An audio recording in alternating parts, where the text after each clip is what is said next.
I was Finnigan Hello, everybody. before. Yeah. I'm going to do some reshuffling. Don't look at the screens. Just listen to the audio. Listen to the audio. You've got to go there. No, that didn't work. Gabe's got to go there. Right. Yeah. I'm here. Getting Just there. ask nicely. I'll go. Nope. I'm back in the wrong spot again.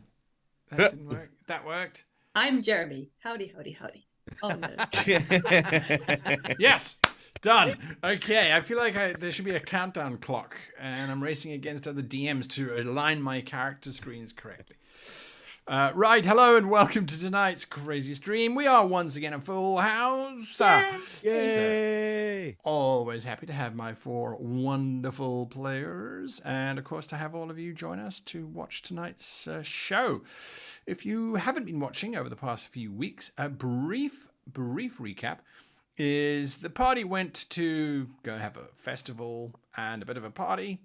Things went bad, and they discovered that there's a giant dragon army camped just outside that's coming to have a little chinwag with them before it does whatever giant dragon armies do.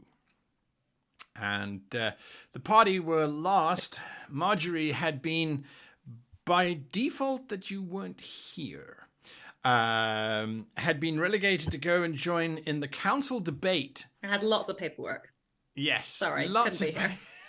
Lots of paperwork, and to be sent off into the council debate as to whether the city, or the village anyway, of Vogler should stand and become part of the Dragon Army, become part of the Dragon Army, or flee and not be absorbed by the Dragon Army.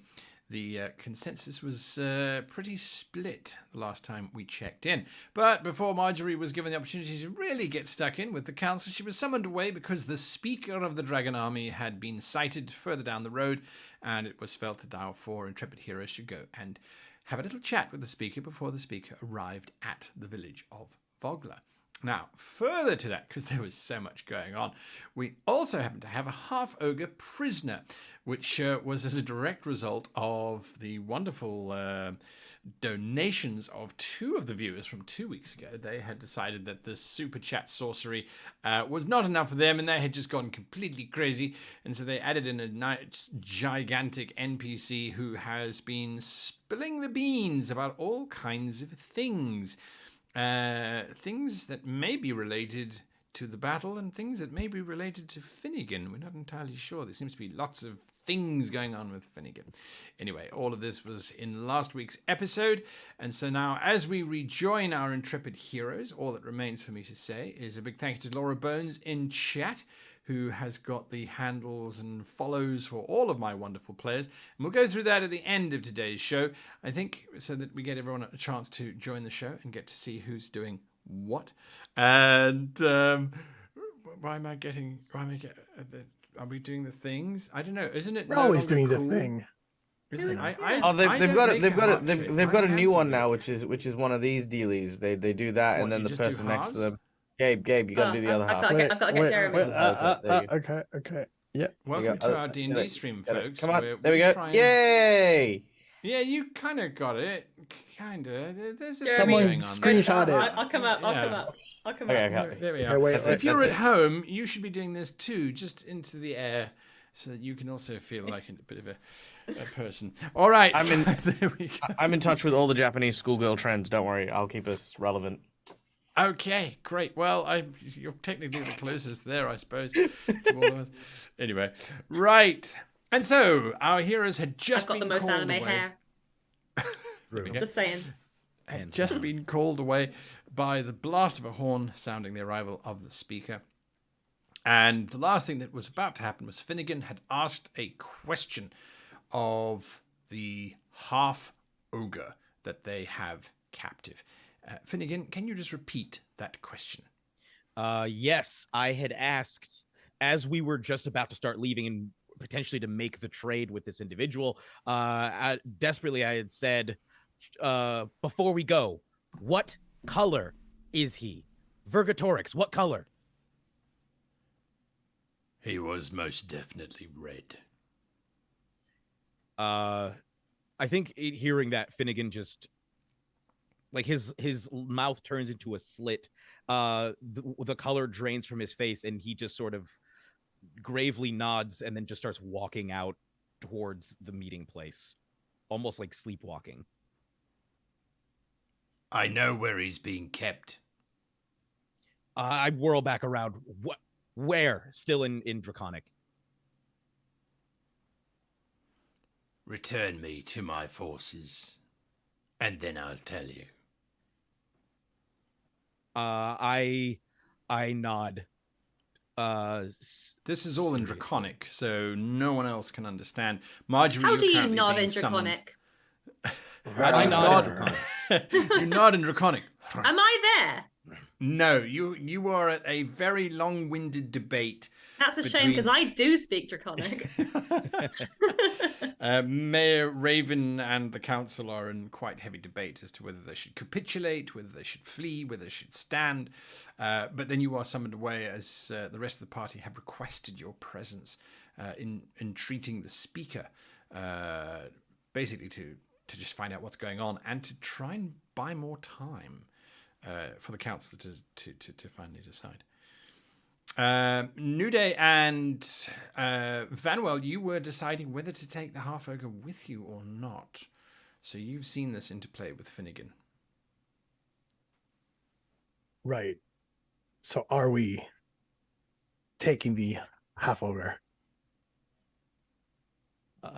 Yes, that's the plan. Yes. Yes, I believe it's imperative for us to be able to at least offer something in exchange for the little extra time we might need to both decide for the town whether or not they're evacuating, as well as to potentially enact said plan.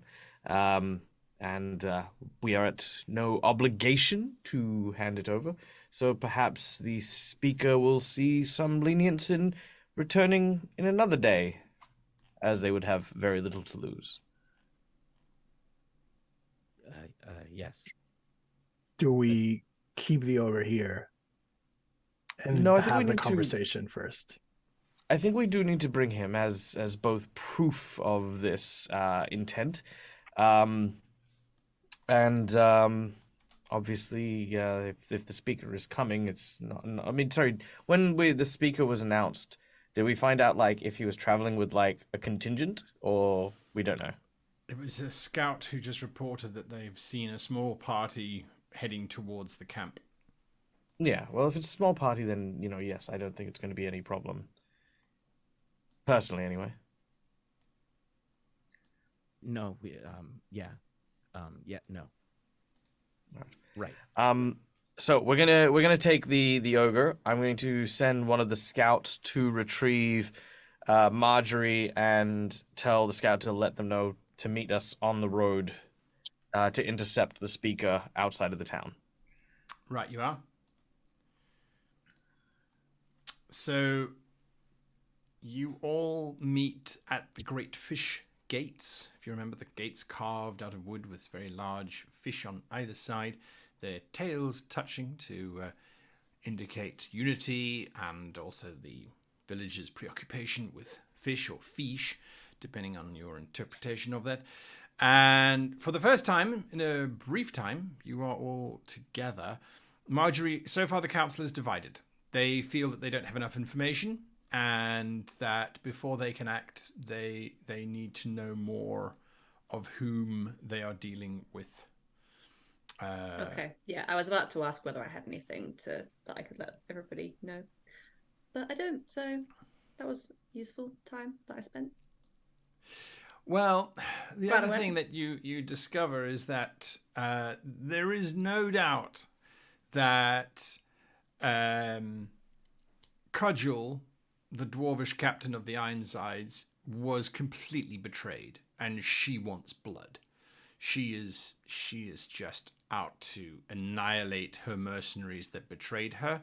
Yes, Gregonus, who was obviously the ringleader, as he was her first lieutenant, obviously was behind the whole thing, but she wants revenge. That doesn't help the council make any kind of decision in the process. What's the because I know that caught up obviously with last week. I know that they were talking about either way, I guess, evacuating the infirm, children, elderly, that kind of thing. What kind of percentage of people is that in Vogler? So it's well, decision made then. It's 100%. Everybody is infirm. So we're all going anyway. That's what the dice say. That's what the dice say. That's what the dice say. That's what happens, folks, when you use dice to try and determine numbers. No, so the grand total would probably be about 40% are either elderly, infirm, or children. So really, they need to be sort of starting to go, because the decision to have them go is kind of already been made, right? So they need to like just start going, and then everyone else it's a decision about whether everyone else goes. That's correct. So is Becklin starting to organise that? Was that what happened last session? Becklin and Darrett started. It's not yet confirmed that they want the kids and the elderly to leave either, because there are a few, and that think that it might present a bad face to this army. Because there are one or two voices in the council who have simply stated that if it's an invading army, if we play nice, they'll just leave us alone. So sending off half of our population might be seen as kind of just not playing nice. So that you should definitely play nice with the invading army and not want to protect your children. That's fine. There's an example of the debate that you've been locked in for an hour or two as it goes round and round and round and round. All right, let's go see a seeker.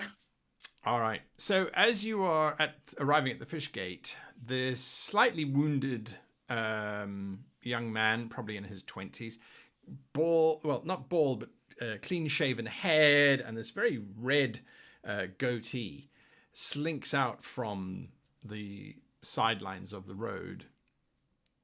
And he bows before the four of you and the ogre. Is the ogre bound, by the way? Yes. I assume so, yeah. And we'll have also brought the spear-laden guards with us as well, the ones that 3 guards we were using to keep them in place. Okay. He bows and he says, "My name's Veldew. I've been scouting out at the bequest of Becklin and Cudgel. I'm afraid I've got some bad news for you. This army threat is no mirage or embellishment. From what I can see, there are at least 10,000 in number, maybe more. They stretch from the horizon as far as the eye can see. Seems to me like they've landed on the the east coast, and have made their way inland. How they haven't been detected, I wouldn't know. But they're here now. Probably about 5 or 6 miles encamped to the north. If you ask me, they probably won't be able to move too quickly, I don't reckon. Such a large force like that. Very large number of people to feed. Aye. It is a strange thing, however. They seem to be foraging to the north, into the wastelands. Can't think why. There's very little out that way. Forests here and the river is much better hunting ground. Mayhap that's why they're after the village. Can't find what they're looking for out there in the wastes. Unless, of course, what they're hunting for isn't food. Or perhaps that their need to not be discovered is greater than that need to keep everybody with bellies full. Army marches on its stomach, don't they say? Anyway, that's my report. Must I go and repeat it to Cudgel and Becklin, or will you tell them? I can head back out again. I'm sure we can pass on the message. We'll be there as soon as we're done, here. I'm going to grab... I think your eyes and ears are better use. I'm going to grab Nudeih and say, shouldn't we find some way to send the message to the others? The message coming now or in less than half an hour or so won't make that much of a difference. for now, having our scout continue to take reconnaissance will probably be of more value, as Marjorie says. Okay. Good day. As he turns, you see his cloak kind of mottle, and it seems to be shifting as he heads towards some dense underbrush. And as he steps around the underbrush, his whole cloak just looks like leaves in the wind, and it becomes impossible to see where he has gone. Just a good vanishes scout. before your very Yep. eyes. Good scout. That's what you need. I thought it was going to be a smaller army. It sounds really, really big. Well, apparently they've conquered the entire eastern coast. So, the western coast. So, I mean, 10,000 is, yep, absolutely terrifying, if you ask me. Vogler will not feed 10,000 for long. They will soon outlive their usefulness. Well, Vogler's probably not the only place they've set sight on. I don't imagine it's going to be long for a while. Well, I don't imagine it will take them long before they decide to take their army to Kalaman and probably try to take siege of the city there. They will find that a much greater test. Yeah, Kalaman has armies and... Look, you don't have to convince me. This is a tiny fishing village with like a, barely 100-strong militia. Of course the city's going to be stronger. That's not going to stop them, though. The important thing today is to, at the very least, ensure that we present a united front to try and help the people of Vogler first.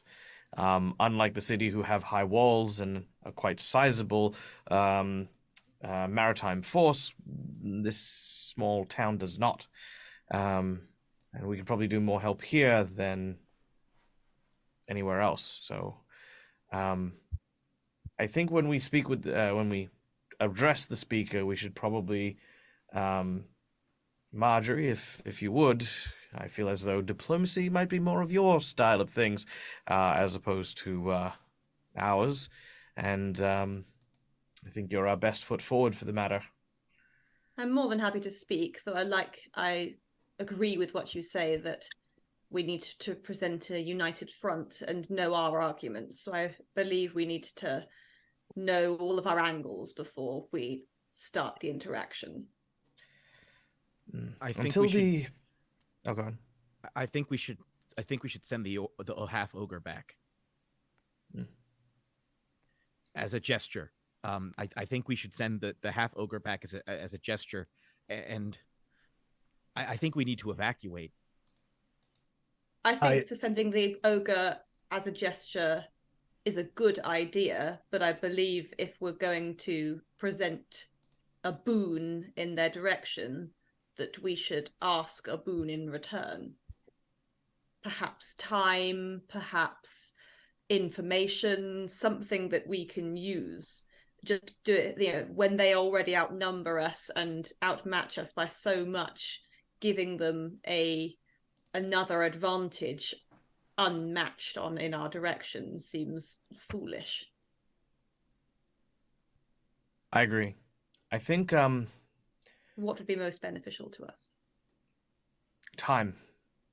For me, at least, I can see that being of greater value than anything else. I think if we present anything as a potential threat, it may, or if anything is interpreted as a potential threat, it may be valuable to use as a point the fact that Vogler will not produce fish without the people. And if the people here are willing to fight to the death over being occupied, that will help no one on either side, unless their army suddenly decides to learn what hundreds of years of living upon this river have taught the fishermen here. Indeed. They will be far safer if they will live much longer and be able to provide much better of a surface if they feel safe and like not looking over their shoulders every couple of minutes at least. Mm-hmm. Finnigan, you hear on the wind this howling sound. It only appears in your head, and all it says is Nico. And you suddenly have inspiration, thanks to a donation from Nico. Oh. I think in that moment of inspiration, I look at the group and I say, I think I have an idea. Go on. We need time, yes, but the army won't be able to get here quickly. And we do have something that they don't have. We have boats. Calaman is on the other side of the river. They can't get to Calaman without boats. If they have that many troops, they'll need an immense fleet of boats, ships, a large raft, something. If we can by some chance get word to any city in the area with any sort of naval superiority, we can just keep them here. We burn all of the bridges. We destroy any attempt that they have at creating boats. That they won't be able, eventually they'll be able to cross, of course, but we can buy ourselves potentially days, either to fortify or even evacuate Calaman to a better stronghold. I think that might be best discussed once we buy ourselves some extra time. There are lots of things to consider. We tell them that we're happy and willing for them to come in and live in the city, and that we'll feed them, but we need some time to prepare and dress our wounded in order to be able to feed the army. That's what we tell them. Oh no, I understand the plan. What I'm more concerned about is turning every person on the northern side of this river into a refugee of Calaman. It needs discussion, and, well, looking over the horizon, how far is the speaker? If not to Calaman, then somewhere else. The point is that they can't be here. They can stop in Calaman for a few hours, refuel, and sail on to somewhere else. There's no discussion to be had. We get them away from the city. If they don't fit in Calaman, we send them somewhere else. The boats are an important thing to consider, that even if the citizens of Vodla stay exactly where they are, something will need to be done with the boats, because if they don't use them to escape, then it is by all accounts that the army could use them to cross the river. Yeah. I mean, I'd like to point out that there's probably not enough boats for 10,000 people, and doing bog laps with an army is probably going to be quite difficult. But hey, Bog laps that's is just easier than swimming. I mean, do you see the size of those ogres? I mean, Not very can you buoyant. swim? You are hearing the sound of footfalls and the snap of a horse's hoof as it steps onto a stone that's exposed in the trackway that you are following. As you have been discussing and debating your course of action, your road has led you from the village of Vogler into a dell, and the dell is flanked to the south side. The map is inverted because it is. To the south by a boggy, marshy area that eventually connects to the river.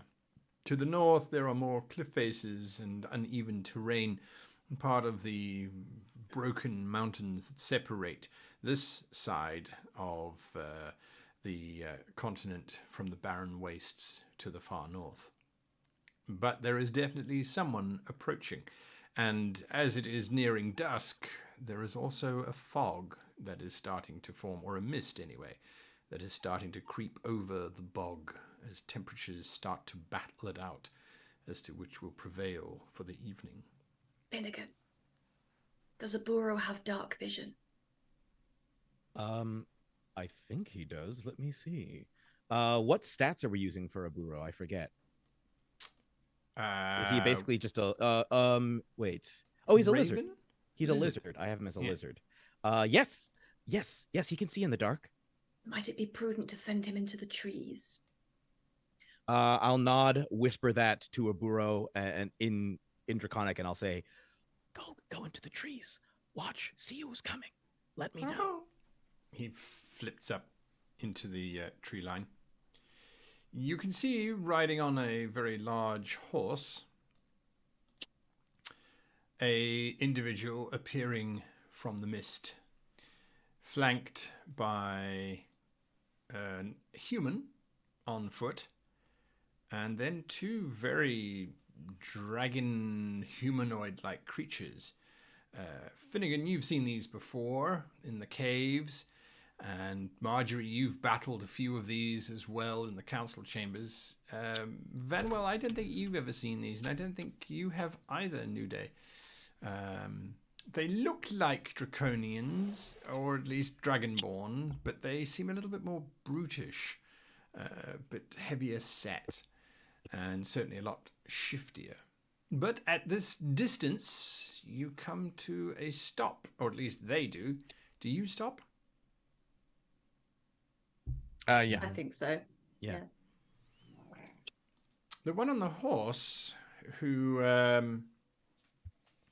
is wearing this quite heavy plate mail, lifts up their visor, and you can see underneath they are human, although half of their face seems to have been burnt quite terribly when they were much younger, as it's twisted and distorted with scars that haven't healed properly. I am the speaker.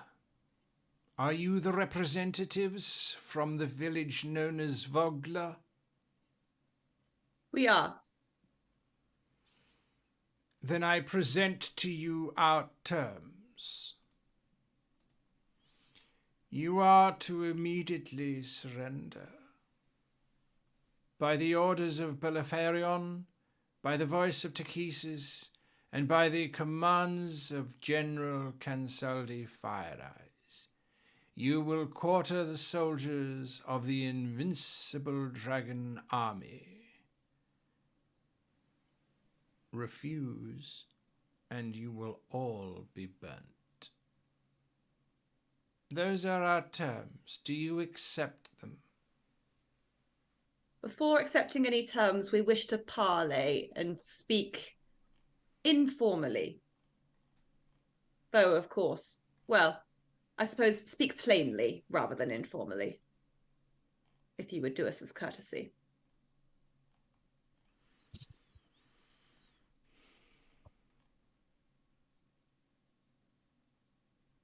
I see that Golkag is your prisoner.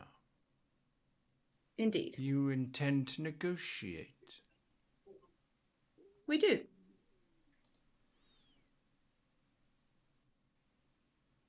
Very well. What is it that you wish to speak about? As you have correctly observed, we have one of yours as prisoner. In exchange for their safe return, we would ask that your requested surrender of the town be delayed to give the town time to protect and shore up its fortifications. Well, not fortifications so much as just repair some of its buildings so as to better house its own citizens and that of the occupying force, and so that its injured civilians, fishermen and militia have time to recover and recuperate, as at the moment, with their depleted numbers and wounded, they will struggle to catch enough food and raise enough crops to feed themselves, let alone an army. It will do you no good to descend on them now. Your food would be out within a day. How much time are you requesting? I'm going to side eye at Nudeih's fingers. Nudeih holds up 3. Vogler requires 3 days. That should give enough time to treat the wounded, give them time to rest, and to get back into the fields and fisheries.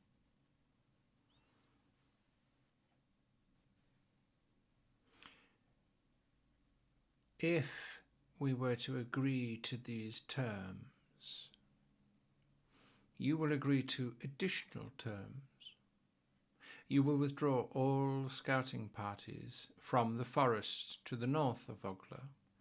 No one from Vogler or any other city south of Vogler will attempt to journey more than 1 mile to the north of Vogler. This territory is to be considered the property of the dragon army, and any such incursion would be seen as an act of war, which would precipitate a fiery and most certainly terminal conclusion. I understand your terms and wish for a moment to consult with my fellows. You think they are smiling because their face is wrinkling up, but it's difficult to tell. I'm going to assume that's a yes and turn my back. Well, yeah, I feel that we're gonna take the area either way. So these terms seem a bit. yeah, I mean, technically speaking, we're not of Vogler, so if we they did remove say the any scouting, other city. well, we're not from any city, are we? I mean, I'm not from a city. I don't know if you I mean, yourself, of course, but I don't think have they see a distinction. I just mean I don't have a badge, and if I decide to go wandering up to the north, I'll be damned if I'm going to have them tell me where to go. But I think for the town, however, this is a pretty decent deal. Yeah. If we want to travel to the north, we can take a boat. I do Sail around the slightly. coast. This is true. We do have the sea on our side. I do slightly worry about being cut off from a source of information, but I believe that we have no choice in the matter, and the time is definitely a more pressing issue. Are we agreed then? Yes, we should have plenty with 3 days. Yes, and we should give them Golcag as a show of goodwill.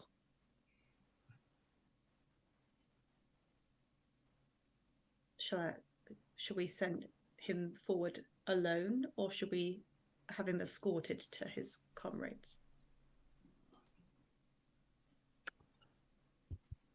Well, I mean, I think we could just, now's fine. So just a quick question before we continue with this conversation.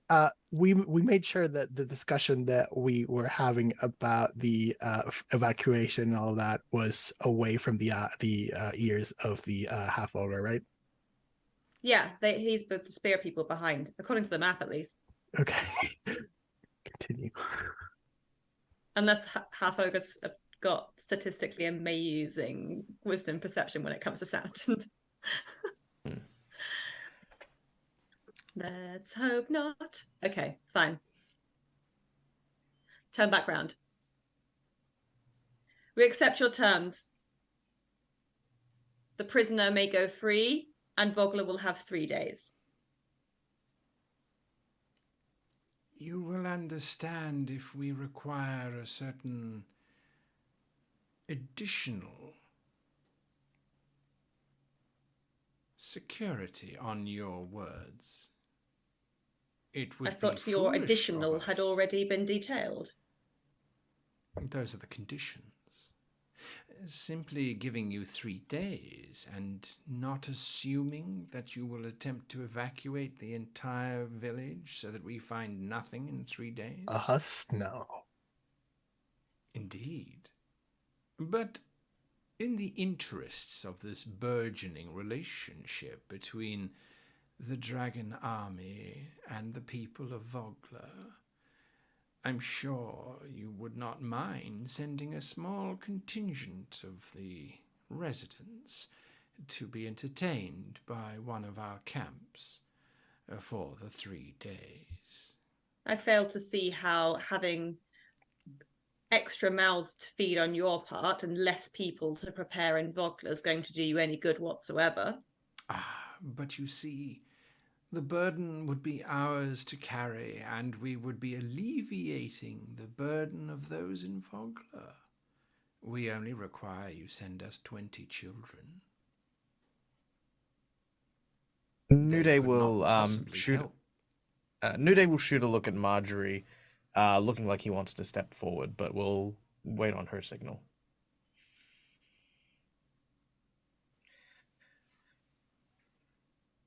My dear speaker, if I may, I am Nudeih, also part of the greeting party.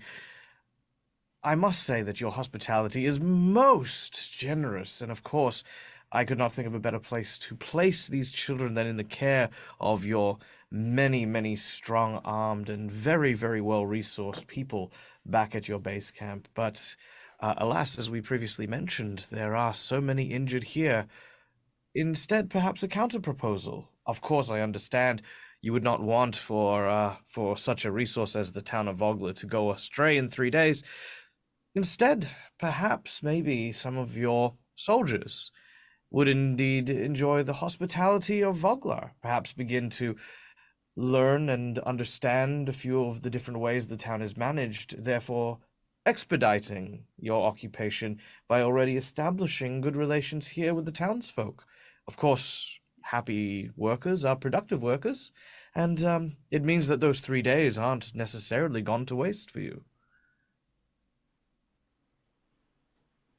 After all, our militia is injured and battered and worn. I'm sure some proud, strong, mighty soldiers of the dragon army would find no trouble with the people here.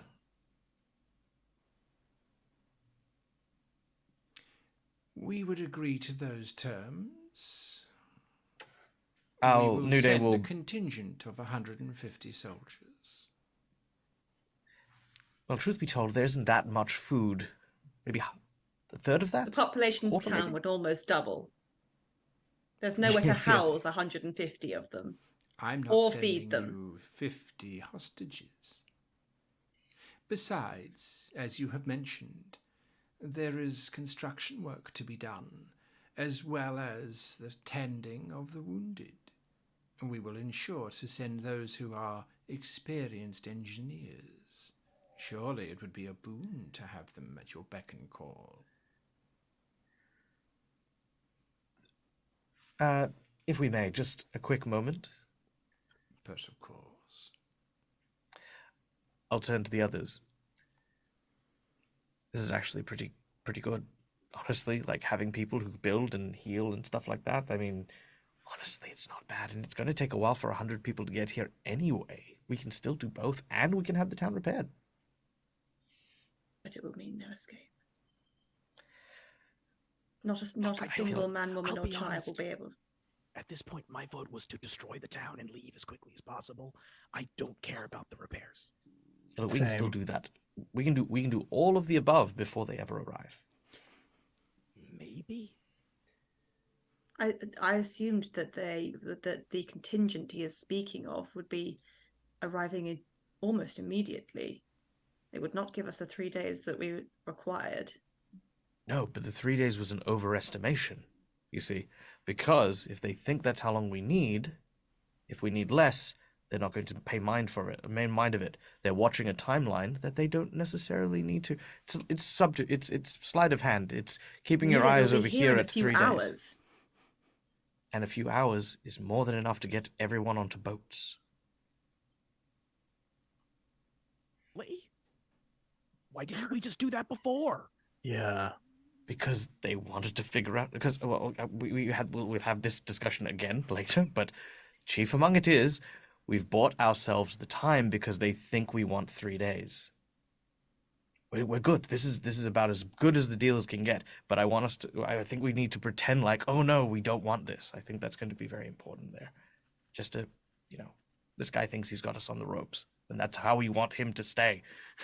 But we don't want this. Okay. Do. It's good. Look, trust me. These people live in small houses that are barely filled. We can get them onto boats. They just need to make a decision, and this is the motivation to get that decision, which is to get the hell out. I'm gonna point at Nudeih and say, keep them talking as long as you can. I'm going to go get the prisoner and tell those who have the prisoner to go start now, because every second is important. This is why I wanted to tell them before. And I Brilliant. stomp off back to the group. I'm going to stomp off to the other contingent as they turn to chat. All right. Turning around to the speaker, with Marjorie side by side, Nudeih says, You're absolutely right. There is, of course, great risk here in the proposal that we have, and I suppose there's very little we can do to stop, for your great might has already been shown here today. 150 strong arriving is what we will agree to. And we will, of course, be grateful for the leniency provided to you, much as the gift that comes in our supplication, as he gestures towards the ogre, for the new owners of Vogler. You men, and I turn around and gesture to the spearmen who are around the. These are the ones that Nudeih have. I'm sorry, I've moved Nudeih over to there. It shouldn't be. It should be this way around. Finnigan has run off to them.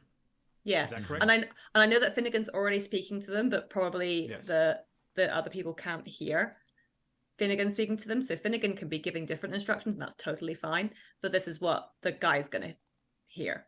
Right. You men, you may release the prisoner and get yourself back to the town. Inform Mayor Raven that 150 soldiers will be being received by the town this evening. Make sure that there is food provided. Meanwhile, Finnigan is saying, as soon as I walk up to them, I whisper, in Elvish, I whisper, do either of you speak or do any of you speak Elvish? there are 3 of them. Let's see. One does. Prithee, speakest I thine tongue of the There's no time for this. flowers? We have to evacuate the city. The decision has been made. As soon as I take this prisoner, head back to the city, tell them time is of the essence, load everyone onto the ships, leave none behind, burn the city. Marry my commander. Yes, and Fleet sail of the foot ships to shall we Calaman. be. Just nod. Don't say words. Nod. Nod if you understand. He nods. Okay. And then I look up at I basically, as soon as I finish, I'm gonna stop speaking to them, and then I'm going to turn to Golcag and I'm going to say in Draconic, I'm keeping up my end of the bargain. Tell me where he is. As he lumbers past you, he leans down and he says, he's being held in Exile's End on the coast. I say, thank you, and in Draconic, and then lead him back, like walk him back towards the other group. Sure. Vannwel, what are you doing while all of this is going on? Just Vannwel. I'm next to Marjorie, just watching the negotiation at this point. I am considering what to do afterwards, though, because I'm very much with the same point of view of Finnigan. Actually, was with the same point of view since before we started this, that we need to evacuate ASAP. So I'm kind of happy with the outcomes, I guess. Makes sense. Makes sense. The speaker looks at you. Rest assured that those who work for the Dragon Army and who embrace the coming of our queen, there is reward for all. You will find that there is greater order within the ranks of the Dragon Army than can ever be achieved by any of the other puppet kingdoms. Now is the time of the return, and any resistance towards that return is futile. You have made a wise decision. Other smaller and larger cities have attempted to flee or to resist, and they are now nothing but ash. I will dispatch the men. They will arrive after sunset, I expect them to be housed and treated accordingly. Very well. This was fun. Thank you for your leniency, Speaker. The speaker gives you a nod, turns his horse around, and starts riding off, leaving behind the two draconians who kind of scowl and glare at the four of you before slinking off to follow their master. And the ogre picks up speed and joins in with them. Nigel is going to be so angry that we let him go. Leaving you alone. Finnigan is just wordlessly turning and speed walking back to the village. So calling Aburo back to me. How much time do we have Marjorie's really until... Sorry. Oh, no, sorry. It's just like, how much time do we have until sunset? Probably about 30 minutes. What? Well, until proper sunset. Okay. It's dusk at the moment. They're like a few miles away from their army, right? So they Correct, would presumably... We're looking at an hour or more, potentially. Oh, more than that, for sure. Okay. Still, Finnigan is just speed walking. Yeah. Just muttering all the like. That's so stupid. Should have just evacuated what you said. It's he's muttering to himself in Draconic actually as he stomps back to the city. My. To the Nudeih- Marjorie was really attempted to swear at the Draconids, the Draconians, but she didn't. She kept it. Nudeih noticed that as we were talking and you were saying goodbye, and he was like, "No, we're not going to try and earn their ire in the last fatal seconds." So he kind of like tries to smooth things over, but he's listening to what the speaker said, and what he feared is exactly what's there. If we run, there will be nothing to protect the townsfolk if they get caught. He realizes that obviously he's been on a different stance to Finnigan and Vannwel since the beginning, and the dice has now been cast. Nudeih accepts this, but he takes a moment and wonders if he could have said or done anything different before turning and heading back to the town. Your march is perhaps a quiet one as you make your way back to the village. And sure as nuts, as you are arriving back, there is a blinding flash of light, and someone shouts fire, and the light pulses on and off in a seemingly erratic fashion for a good minute. And then suddenly it stops quite abruptly, and a little pall of smoke breaks its way up over the tree line so that you can see something is on fire in the little village of Vogler. As you arrive... I break into a run. As you run in, you can see that it is in actual fact the brass crab which is on fire, as it appears to have developed a bronze swimming pool on the front lawn, and the roof is now burning quite merrily. However, there is a very, very happy-looking gnome who says, "It's all done. I've sent the message, and it was received. There you go. Ingenuity at its best. Look at that. Whole message sent right through to Calaman, ma'am." Is our stuff still in the brass crab? Did we determine that whether or not we took our stuff out of the brass crab? No, I've got all my stuff. You notice that there are several folks busy pulling stuff out of the brass crab, all kinds of things. But there's also a bucket chain that has now been formed as well. Immediately, the mayor who is looking at this whole catastrophe is walking over to you. Cudgel is marching towards you under a thundercloud. Cudgel's face is dark. I'm very glad I got a drink before we came out here. What are you doing? We have to evacuate now. There is no time for this. Let it burn. The whole village needs to burn. The army is coming. And Finnigan's going to run through and start grabbing stuff out of the things, like pack the people onto the boats. Why didn't they deliver the message? Like Finnigan is beside himself at this point. Nudeih is going to try and calm Finnigan. I begin to talk in Kender speak.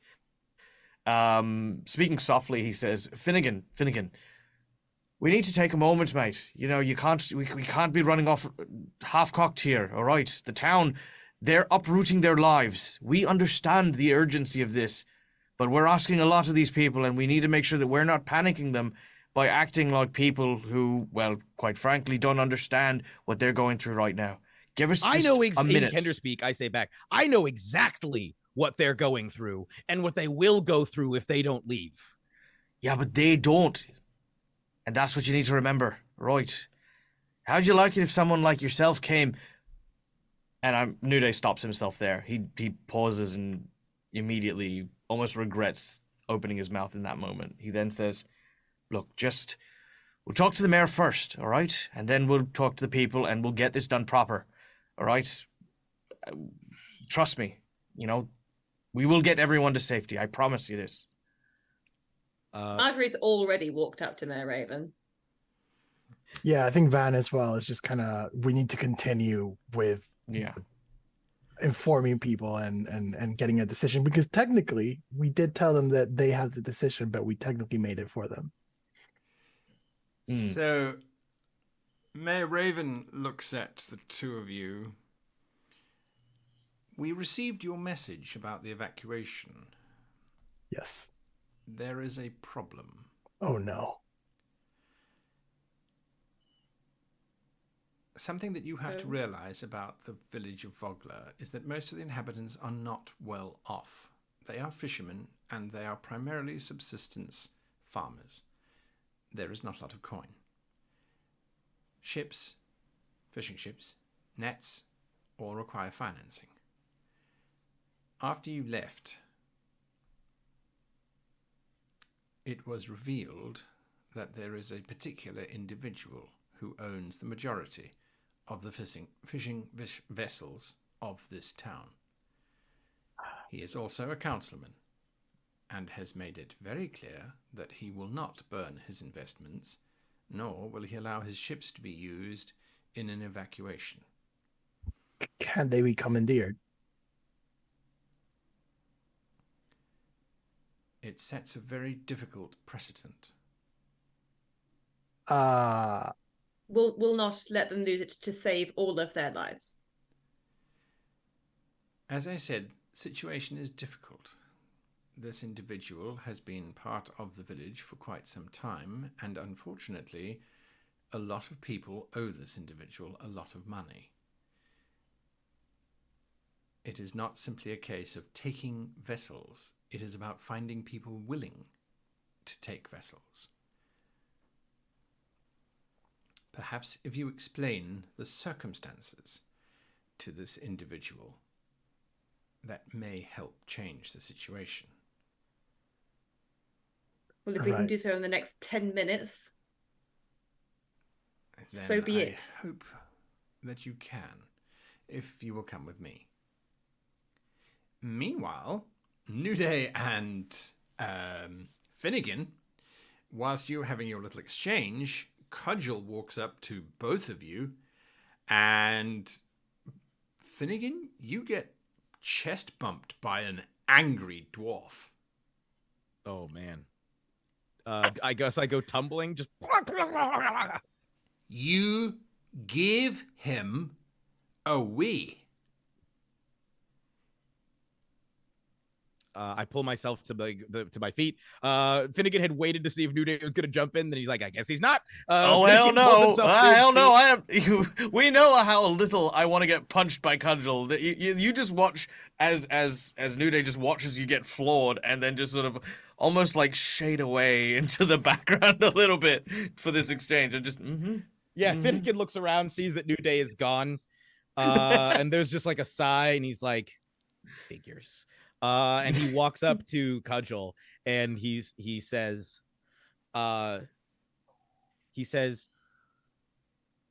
we made an executive decision. It was a call on the behalf of the town. We needed to buy them more time in order to evacuate. The army is 10,000 strong.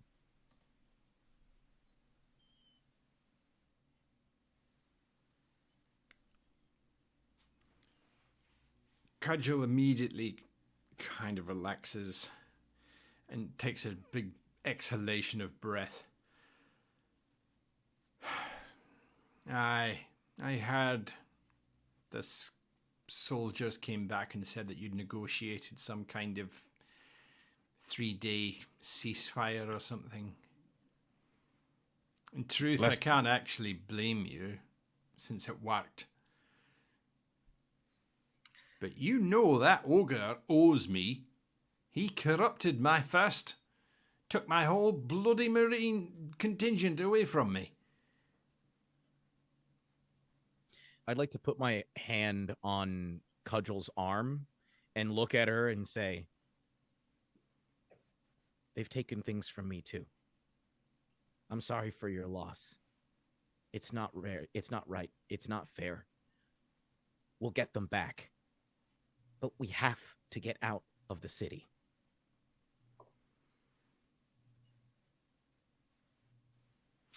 Aye. I suppose our number one priority is to make sure that all the inhabitants are safe. Well, then I just hope that Mrs. Thornet is as good a negotiator as she is an administrator.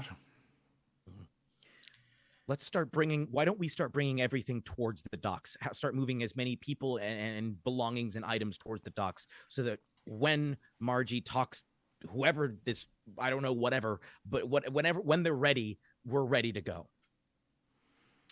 Aye. At least we can do that. I think what I'll do is I'll maybe send out word, try and get those scouts in.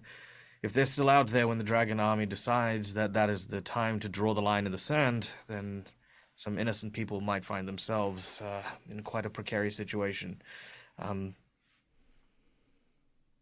Finn, we'll talk soon. Mm-hmm. Stay safe. I'll go find Darrett and talk about getting the scouts to recall. All right. Marjorie, you and Vannwel arrive at... It looks like a mob have surrounded the council. And sitting on a very large wooden chair is a very large man with fiery red beard and thinning hair, wearing very opulent clothing. And you can see cowering in his shade young Lord Baccarus Jr. He doesn't look happy with the whole situation, and when he sees you, he turns bright red and looks at the ground most pointedly. When Lord Baccarus sees you, he raises a pudgy hand that's bedecked with various rings of various gemstones. Might have known. How wonderful to see you again, my dear. I'm sure that you can be pleasant for hours, Lord Baccarus, as always. However, time is very much of the essence, and we need to have the town evacuated immediately. Otherwise, everybody, including your fine self, are going to be very imminently dead. No, yes, your idea of burning our delightful little village to the ground.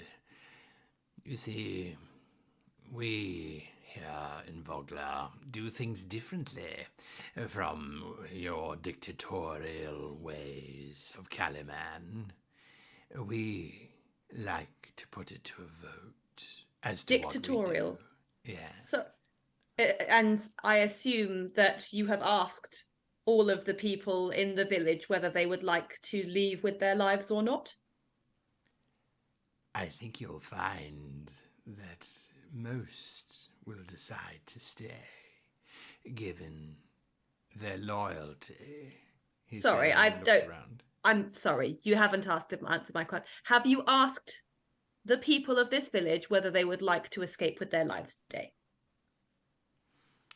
He kind of looks around and he says, "Who wants to follow Mrs. Thornet and abandon the city?" Sorry, I must insist. I must insist, Lord Baccharis, if you please would ask them the question that I requested. Ask them if they would like to live. This is not a question of whether they would like to remain in the city or not. It is a question of whether or not they would like to live.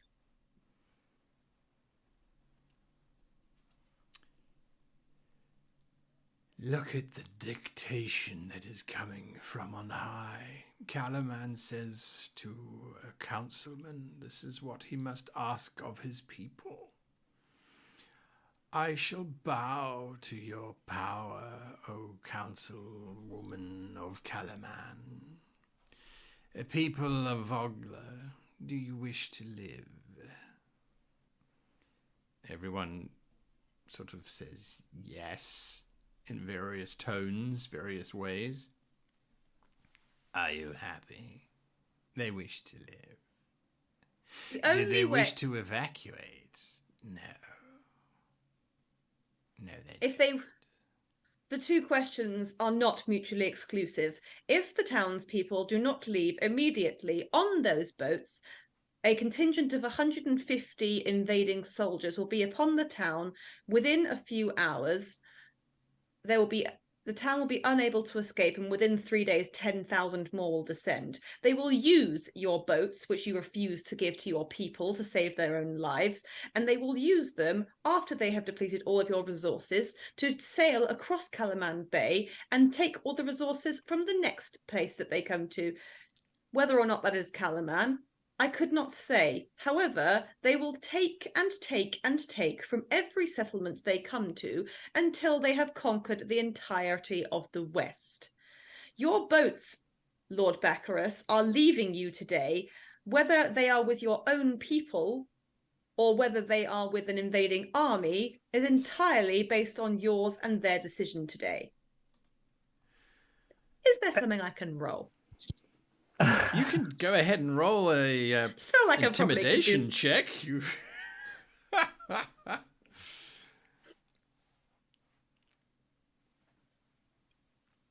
Roll dice for weeks. Well, 7. No, that's a freaking on my screen. That's a natural 20. It's literally on the edge. It's hit the edge of the screen, and it has got the edge is pointing upwards with a 2 and a natural 20. Unfortunately, it's printed 7. I mean, more than the 6 you just rolled. For whatever you just rolled. Listen, adding to that and putting it through like another lens. Yes, help me, Vannwel. Yes, putting it through like another lens. I assume that all of these boats and all of your property is very expensive. Rebuilding your fishing empire is going to take a lot of time. There are 10,000 soldiers coming to the city, and they will own the city, and they would potentially take all of that. You could potentially now move all your assets to Calaman so they can be safe, and then you can return and have all of your boats without doing any more investments and losing any money. Yes, you've always been so popular in Calaman. Everyone will receive you with open arms. I'm sure you're dying to reconnect with all your old friends. So, I mean, I'm sure that Marjorie can organize something in Calaman to receive you. Marjorie's pissed. He rubs her up the wrong way. So you can see that perhaps on him anyway you are making an impression, but on the townsfolk they are still torn. They're not entirely sure what's going on in terms of which way to go, but you definitely seem to be having an impression on Baccharis. Meanwhile, Nudeih, you have met up with Darrett, who is standing on the docks looking very frustrated. So super quick, I actually didn't want to go to Dart. Oh, I wanted them to believe that I was going to Dart. I I would like believed you. to. There you go. Good. I would like to break into Lord Baccharis's house, if I may, please. You want to try and break into Lord Baccharis's house? Yes. Is that where we are right because- now? No, Yes. you are in the market square. Right. Yeah. Okay. Yeah. The reason I want to is because Nudeih, as we were walking back and finding out that coincidentally the person who owns all the ships all of a sudden doesn't want to do stuff, and he remembers his conversation with that lovely god back atop the tower, and thinks to himself, there must have been some way that these infiltrators got into the town unnoticed, and it's very ironic that that this Lord Baccharis happens to be pro staying here, and if Finnigan and Vannwel, much against what I want everyone to evacuate, then they need a reason to take the boats. And what better reason than there would be to uncover a plot, such as perhaps missives between the Dragon Empire and this Lord Baccharis. And I am going to put my wizard skills to use and go find some, if I can. All right, that's what you're going to go and try and do. Go ahead and give me a stealth check to break into his house. It's the easiest one to find. It is one of the larger, grander ones. And most of the townsfolk are centered on the debate that's happening in the town square. Can I use my dear. inspiration on Yes, that you one? can. Please do. I also literally thought I should have used my inspiration on that intimidation check. Yeah, well, I mean, in fairness, your intimidation check was fine against Baccharis's 6. So, right, so is there... Well, let's just do this. Firstly, is there a random person wandering past as Michael hacks his way through a door, apparently using the doorbell as his weapon?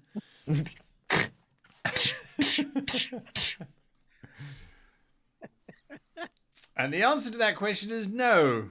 Somehow, having kicked in the door, you make it into Lord Baccharis's house. Smooth. Unfortunately, the house is absolutely empty. Mm. Yeah, putting Interesting. everything in freaking boxes. Strange. There's Almost as if he barely was- even dust left on the floor. It's almost as if he was planning to move.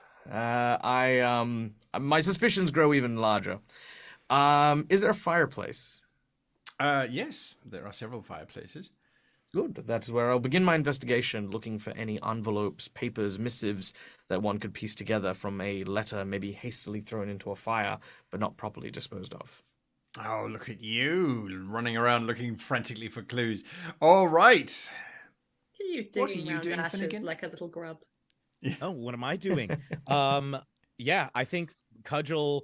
I would try and get Cudgel and as many forces together as possible to start moving stuff towards the docks, and then I would try and go and enlist the. I would probably go speak to the mayor, very briefly, and basically say like, "Look, I have faith that Margie is going to pull this off.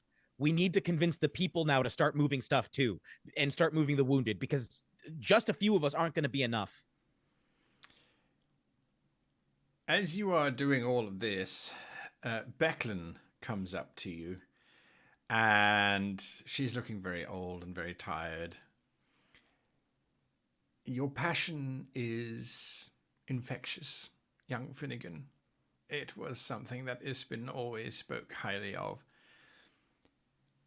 We are bound at the moment by the law, and the law is quite clear. We can't just take Lord Baccharis's ships. I think Mrs. Thornet is doing all in her power to convince him. However, there is a small errand that I would have you do, and I think you are the only one who is capable of doing it at the present moment in time. However this plays out, in the crypt of Thornet Keep, there is a small box. It is of significant importance to me that that box should be given to Darrett when all this nonsense has died down. I have a feeling that we will be evacuating this night. if you could secure that box for me, I would be in your debt.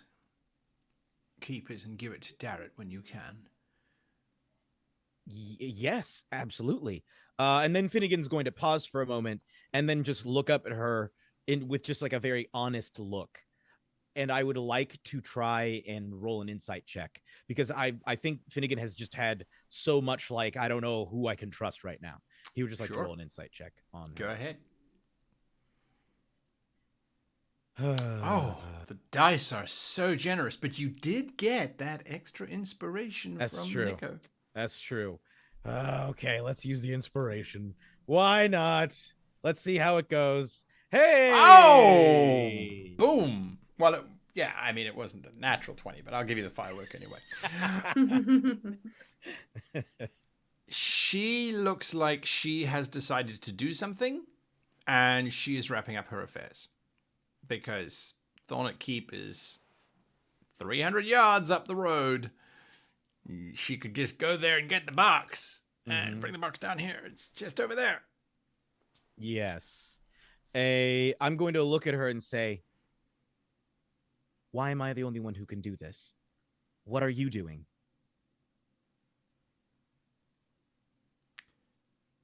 She gives you another smile. There comes a time when you realize that there are new guardians, new warriors, new spirits who will carry on the torch of doing the right thing and making sure that the people are safe. And when you realize that, you realize that your torch is going to extinguish, and rightly so. So best to make that last one flame burn as bright as possible before it goes out. Just in case Mrs. Thornet doesn't succeed, Cudgel and I are going to go and ensure that that army does not arrive before sunrise. And I think we both know that that will be when our flames finally burn out. I cannot tell Darrett. He will not allow me to go. And the others are preoccupied. And there's nothing you can say to talk us out of it either, young Finnigan. I think Finnegan for a moment thinks like he's like, I got it. There's something I could say. And then like something clicks into his mind that he's though he joined the Mages of High Sorcery and not the Knights of Solamnia, I think he still tends to think in sort of like a military hierarchy sort of thing.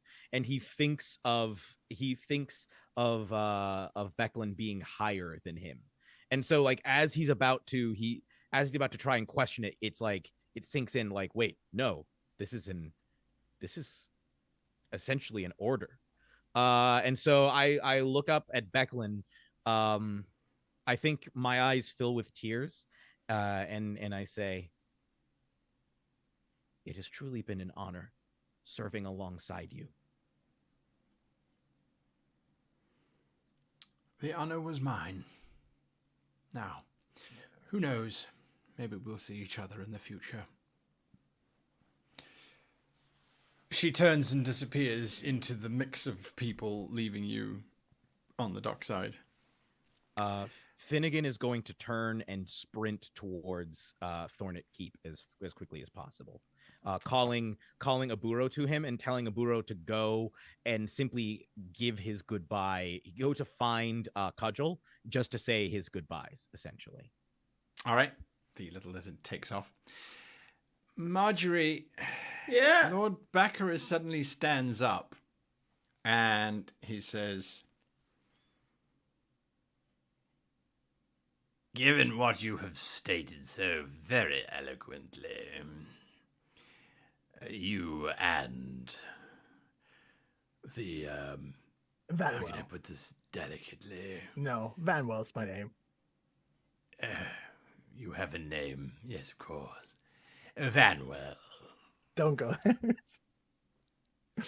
Given how eloquently you have proposed our withdrawal, I would put it to the people once again.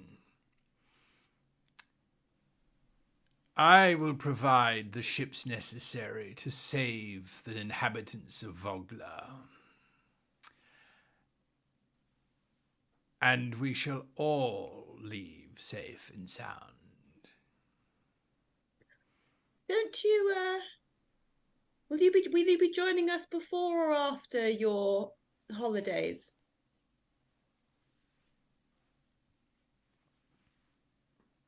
He gives you a look.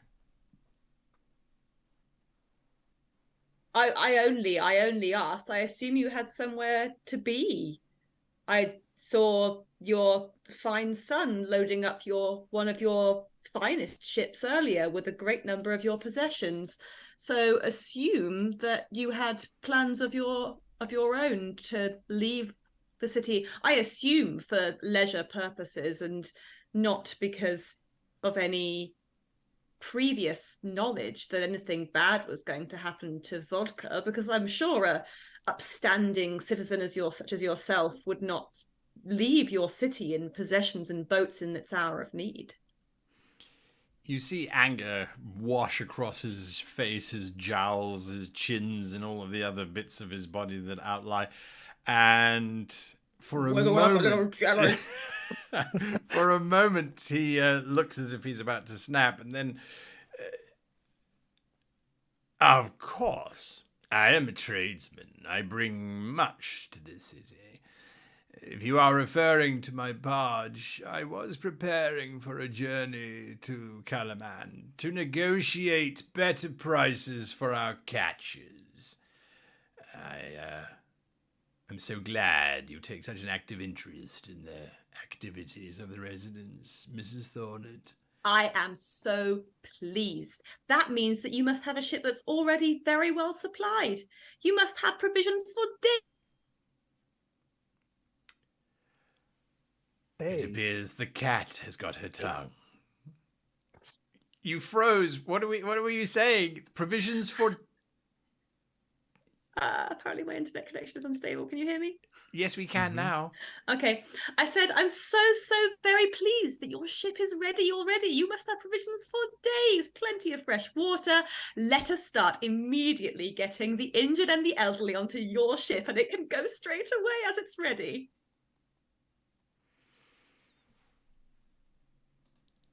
His mood gets even darker. But then he smiles, a great big yellow smile that reeks vaguely of old tobacco. But of course, we'll accommodate as many as we can on my private vessel. That's so good of you. Thank you so much. Now, Excellent. there is much to do. Great people of Oglam. I suggest we do it. And he then sort of pushes himself out of his chair and starts moving through the crowd. There is quite a lot of murmuring going on, and townsfolk seem very unhappy about the way he kind of treated the whole situation, but at the same time very concerned and very worried. And Mayor Raven steps up and she says, please, everyone, please, begin to move your possessions to the docks. We will explain further in detail, but take only what is necessary. Please, do this now. She then turns to you, Vannwel, and to you, Marjorie, and says, so what exactly is the plan? The ferry is docked. They are willing to take on some, but it's going to be very tight, even with all of the ships. Do we have other ships at our disposal that we can kind of use? We did a bit of a count the moment we heard that we needed to evacuate. I think we can probably get about 70% of the town out in one go. After that, unless you've got some other means, there's going to be at least 4 hours or so before the first ship gets back. It's not going to work, is it? I don't know. I don't know what we can do. Meanwhile, Michael, would you please give me an investigate check as you've been scrounging around and looking at all sorts of things? I can, but it will be a terrible 6. Let's see. Is there a way I The dice could are just like, potentially... no, They're just really not no. into it today. All right. I am going to attempt to make use of some of the stuff that I've got. Here's my train of thought. I want to search the fireplaces Yes. to see if there's any remnants there. Yes. As someone who lived and worked around Starport, one of the things that we did quite often was use like loose floorboards and sills in order to hide secret compartments. So I'd like to take my thieves' tools and just do a kind of test into any kind of like space that may have looked like an office or looked like a reading or sitting lounge, and just thoroughly check like the walls, the floors for hidden compartments as well. All right. Would Absolutely. that- So that's because I've got- it's. Yeah. I was gonna say, because I've got tools, would that give me an advantage by any chance? Not so much. There's no roll that you need to make at this moment in time. It's simply a case of scale. His house was double-storied. There are multiple rooms, and as you're going about it, it is dark. So you're going to have to light something to see with. I'm assuming. Yes. As you work your way I've through. got. I do have a hooded lantern with me, so Okay. I'll light that up. Sure. All right. It's just going to take you time. It's just a big space at the moment. Sure. Meanwhile, Finnigan, you race up to Thornet Keep, and whilst you are racing up to Thornet Keep, Darrett joins you. Have you heard the news? We're evacuating. We're evacuating. Yes, Finally. yes. Good, excellent. Yes, I have. You need to come with me. Actually, there's something I need to give you. Up in Thornet Keep. All right. I was going to try and. I can't find Lady Becklin, as a matter of fact. Yes, she told me that you would be that you should come with me. That there's something I need to give you. She's the one who gave me the orders. Oh, Yes, lead she's on, sir. Yes, absolutely. That was her. What she told. Yes. And Finnigan is having to like swallow back, like a wave of emotion at this as he's running. He's going to run and just sort of put his head down. Because it's getting darker and darker, and just sort of like any tears that are running, hoping that he can start sweating enough that it'll cover any tears that are running as he sprints towards towards Thornet Keep. All right, not a problem. You get up to Thornet Keep. Darrett keeps pace. He's a tall, lanky lad who runs around all over the place. It's not difficult for him. And you head in? Yes, absolutely. Sure. The entrance to the crypt is fairly easy to find. It's a large, heavy trap door in one of the abandoned towers. Darrett holds it up for you whilst you go down, I guess. Yes, thank you. Thank you. And I pat his boot as I slide down there. Should I follow you, sir? It's pretty no, dark down there. Just wait. Just wait by the keep the trap door open. Just wait there. As you wish. You scurry down, and you get to the bottom, and there's a small crypt there, and it's pretty much empty, except for at the far end where there must have been an old altar. But sitting on the altar, there is a box. It's about 3 foot long, maybe 2 foot wide, and about 2 foot high, so it's quite a sizable wooden box. It's been tied up with quite heavy rope with handles on either side so that it might be carried out. And there is a scroll that has been placed on top of it. Is the scroll sealed? The scroll is not sealed. However, binding the scroll, or wrapped around the scroll, there is a small medallion that is very clearly from the Knights of Solomnia. I would like to just slide that off very quickly and read the scroll. All right. The scroll is from Becklin to Darrett, and it basically extols his dedication, his loyalty, his enthusiasm, and is his right of ascension to becoming a full knight of the Order of Solamnia. As her last functioning duty, she confers the title upon him. And contained herein is his armor that he has earned through his years of dedication. And she also continues to say that he should serve and to observe the four of you, as Ispin saw something great in each of them. And so he too should seek out that greatness and attempt to learn all that he can. And then she signs it off as Lady Becklin. I think Finnigan, reading this again, it gets hard to read because everything's swimming by the end. I think he's going to roll up the paper as quickly as he can and slide, and very gently. I think it's not as quickly as he can. He would roll it up as gently and respectfully as he can and slide the medallion back around it.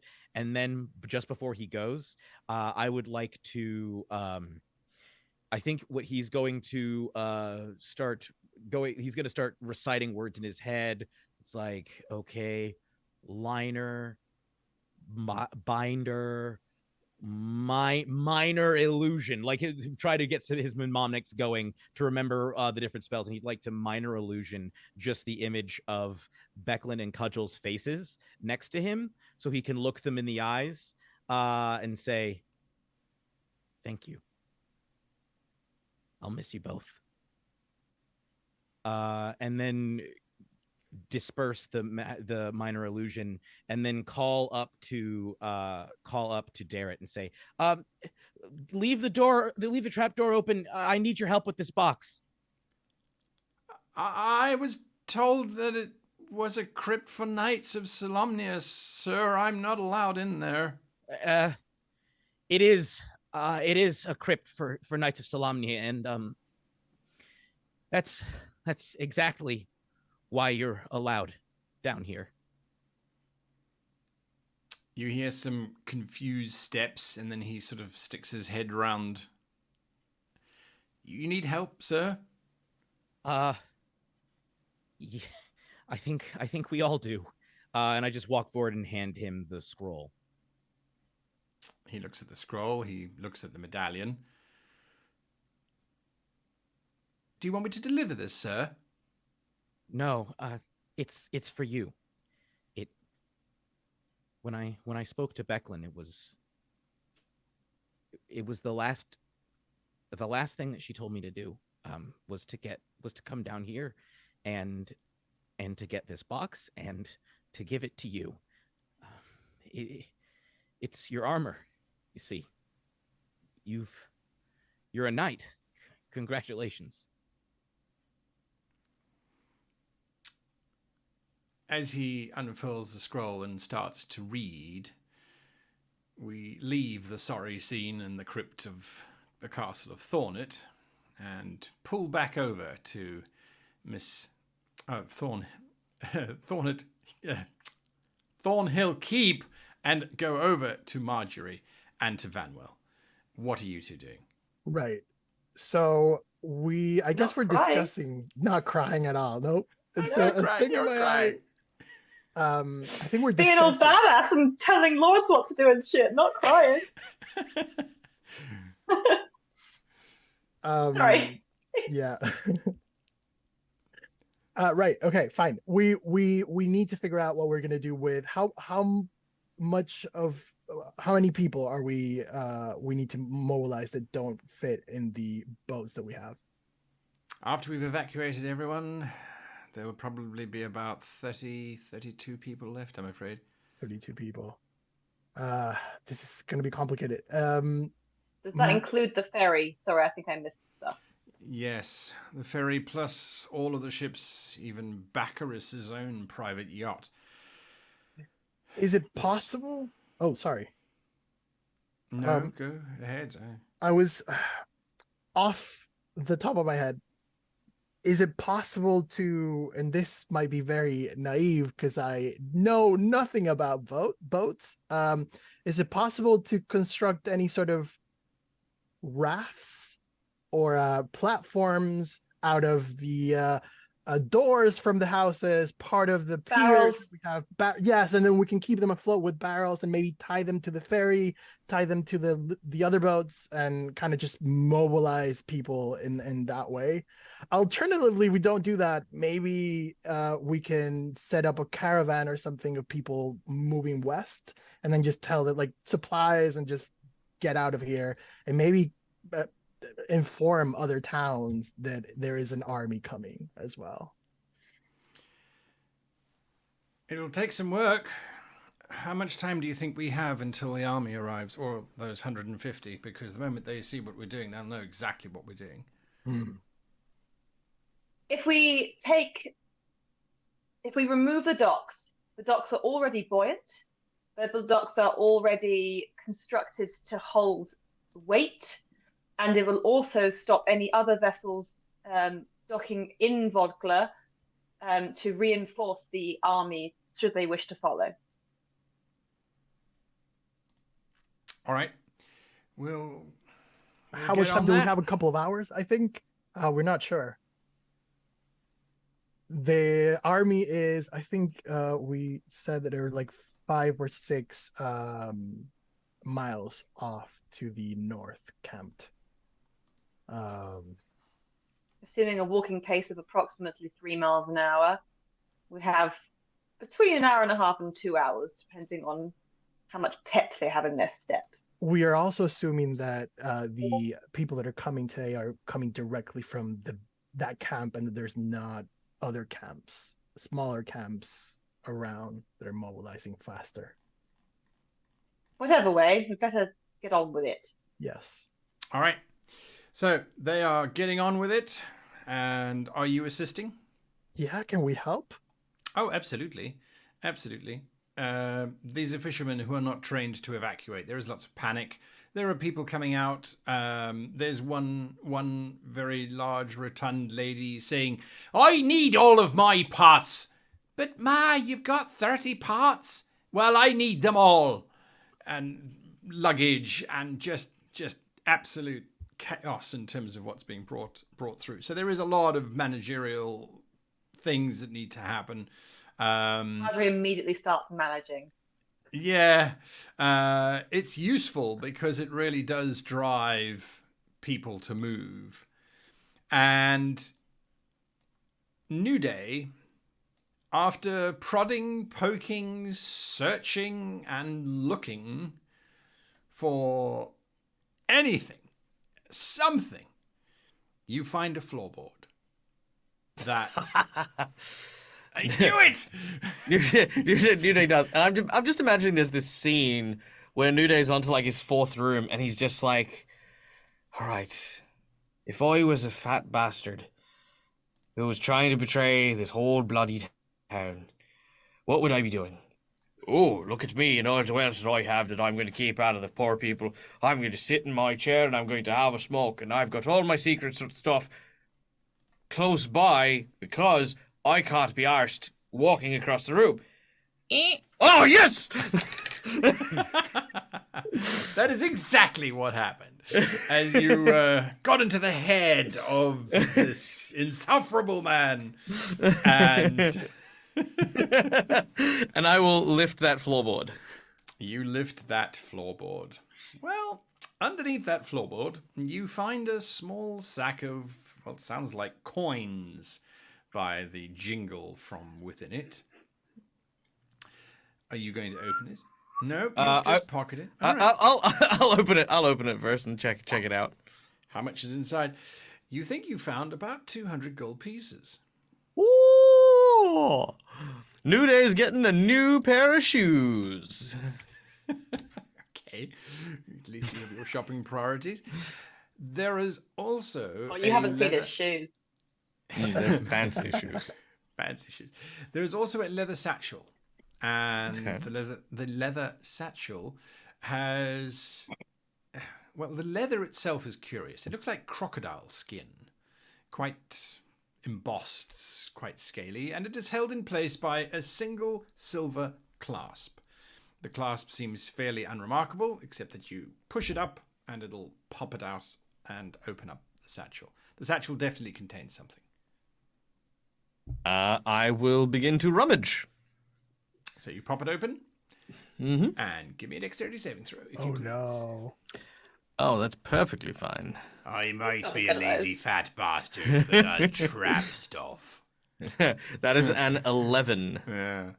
All right, well, 11 is cute, but unless you can do anything about that, I'm afraid, Nudeih, you were just too excited about rummaging and those new Far too shoes. excited. No, I imagine I was just like kind of splaying the stuff on the floor. Yeah. So I will definitely have triggered the trap there. Well, you take 7 points of fire damage. Oof. As it just... Whoa. The unfortunate satchel. problem is the entire satchel is now on fire. The I contents will are I will busy immediately burning. take out my bag of sand and pour it over the top of the satchel. Very not- clever. Not my Very- first rodeo.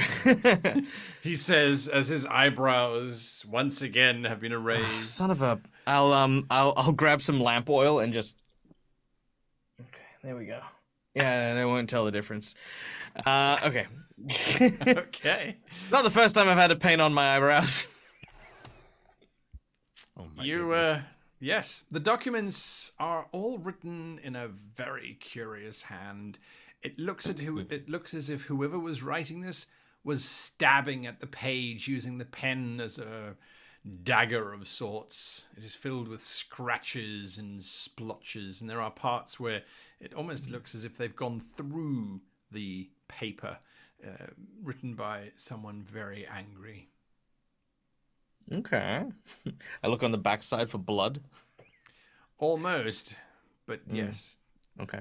What do the writings rough? Is it in common? Sadly not. It is written in a language, and you don't speak Draconic. So, I do not. Yes, it is written in a language that you do not understand. All right, but would I be able to identify it as Draconian? As in, like, I know I can't understand it, but it's like, you know, when you look at, say, characters of a particular language, you're like, that's Yeah, Elven. you will have seen it. Vannwel was looking at this sort of text, so you would recognize that it was one of the weird ones that Vannwel's been looking at. Okay. And that Nudeih, were you also looking into the Draconic? Well, you speak Draconic. Me? No, I don't speak Sorry, Draconic. not you. I do. Finnigan. Finnigan. Yeah, Yeah, you speak Draconic. Yeah. But Vannwel, you were actively trying to learn it. Is that right? No, I think Finnigan was learning it as well. Yeah, I'm the Finnigan one was- who's been learning it. I just That's right, happen to that's have told them, Yes. like, basically, Yes. like, oh yeah, I've been working on such and such, and they probably Yes. have seen like the Seen notes script and things, enough, yeah. yeah. So they probably have an idea of what it was. One of the pages contained within the satchel is a very crude drawing of the village, and quite a large number of areas have been marked in red, with notes in common. It's also done by a very different hand. This is a very assured hand, very flowery writing. It doesn't say who wrote it, but it is quite well penned. Notes such as, the guards do not come to this part of the town. There is a cliff that overshadows this approach. This area might not be observed during nightfall. Avoid this area. And then he's sort of written notes. Is this a good idea? This feels as if it was a preparatory script, something that you wrote beforehand to make sure that what you were doing was correct, and then the master copy was made from this. Right. I will roll this up. Put these in back in the satchel. I will disarm the. Well, I'll remove the trap. Basically, I figured it's burnt out. fired. It was a Yeah. Yeah. I'll just take the mechanism and be like, okay, I'll just. And what I'm gonna do is, first of all, I'm going to say, "Ooh, Lord Bacchus, you naughty, naughty boy," and very, very proud of himself. Pats the satchel, which I'm, by the way, keeping 100%. I've added it to my character sheet already. Crocodile skin. Mwah.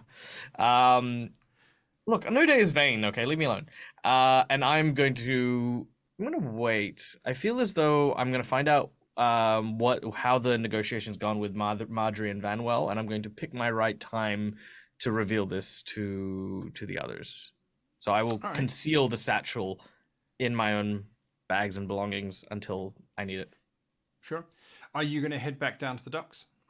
Yes. Well, I'll head to the town square first because I know that's where Marjorie and Vannwel were heading. And So the town square is deserted as you leave Bacchus's place. You can see that people are all gathered down around by the docks. Then yeah. I mean, I'll look around and see if there's anyone else like up near where I am. Otherwise, yeah, straight to the docks. Just a couple people busy packing things, using wheelbarrows to take goods and things down to the docks. Nothing out of the ordinary. Sure. Finnigan,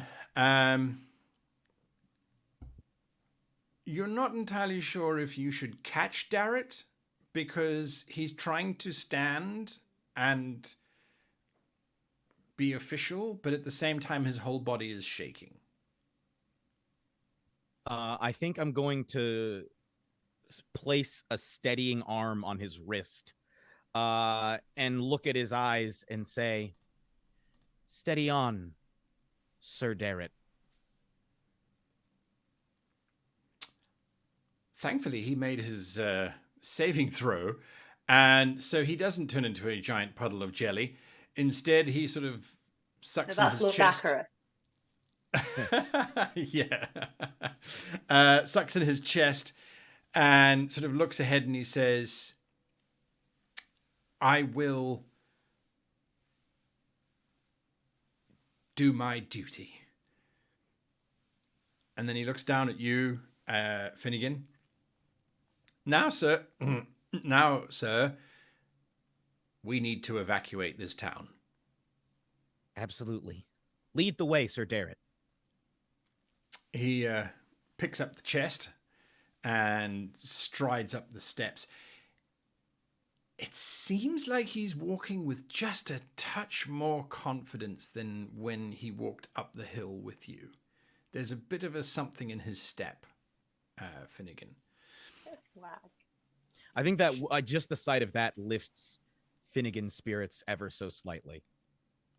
Do you make your way back down to the docks? Yes, absolutely. All right. As you are arriving at the docks, the first of the the first of the boats are already departing. Lord Bacchus's his barge has left already, his yacht. Reluctantly, it was heavily crowded with wounded mercenaries and with several of the infirm. But the ships have already started to leave. The boat raft making is going okay-ish, you think? But it is progressing. I need all of you to give me perception checks, if you please. Let's go. Has Aburo returned from contacting Cudgel? As you arrive back at the docks, you can see Aburo sort of sitting on the rooftop of one of the nearby buildings. A very pale color.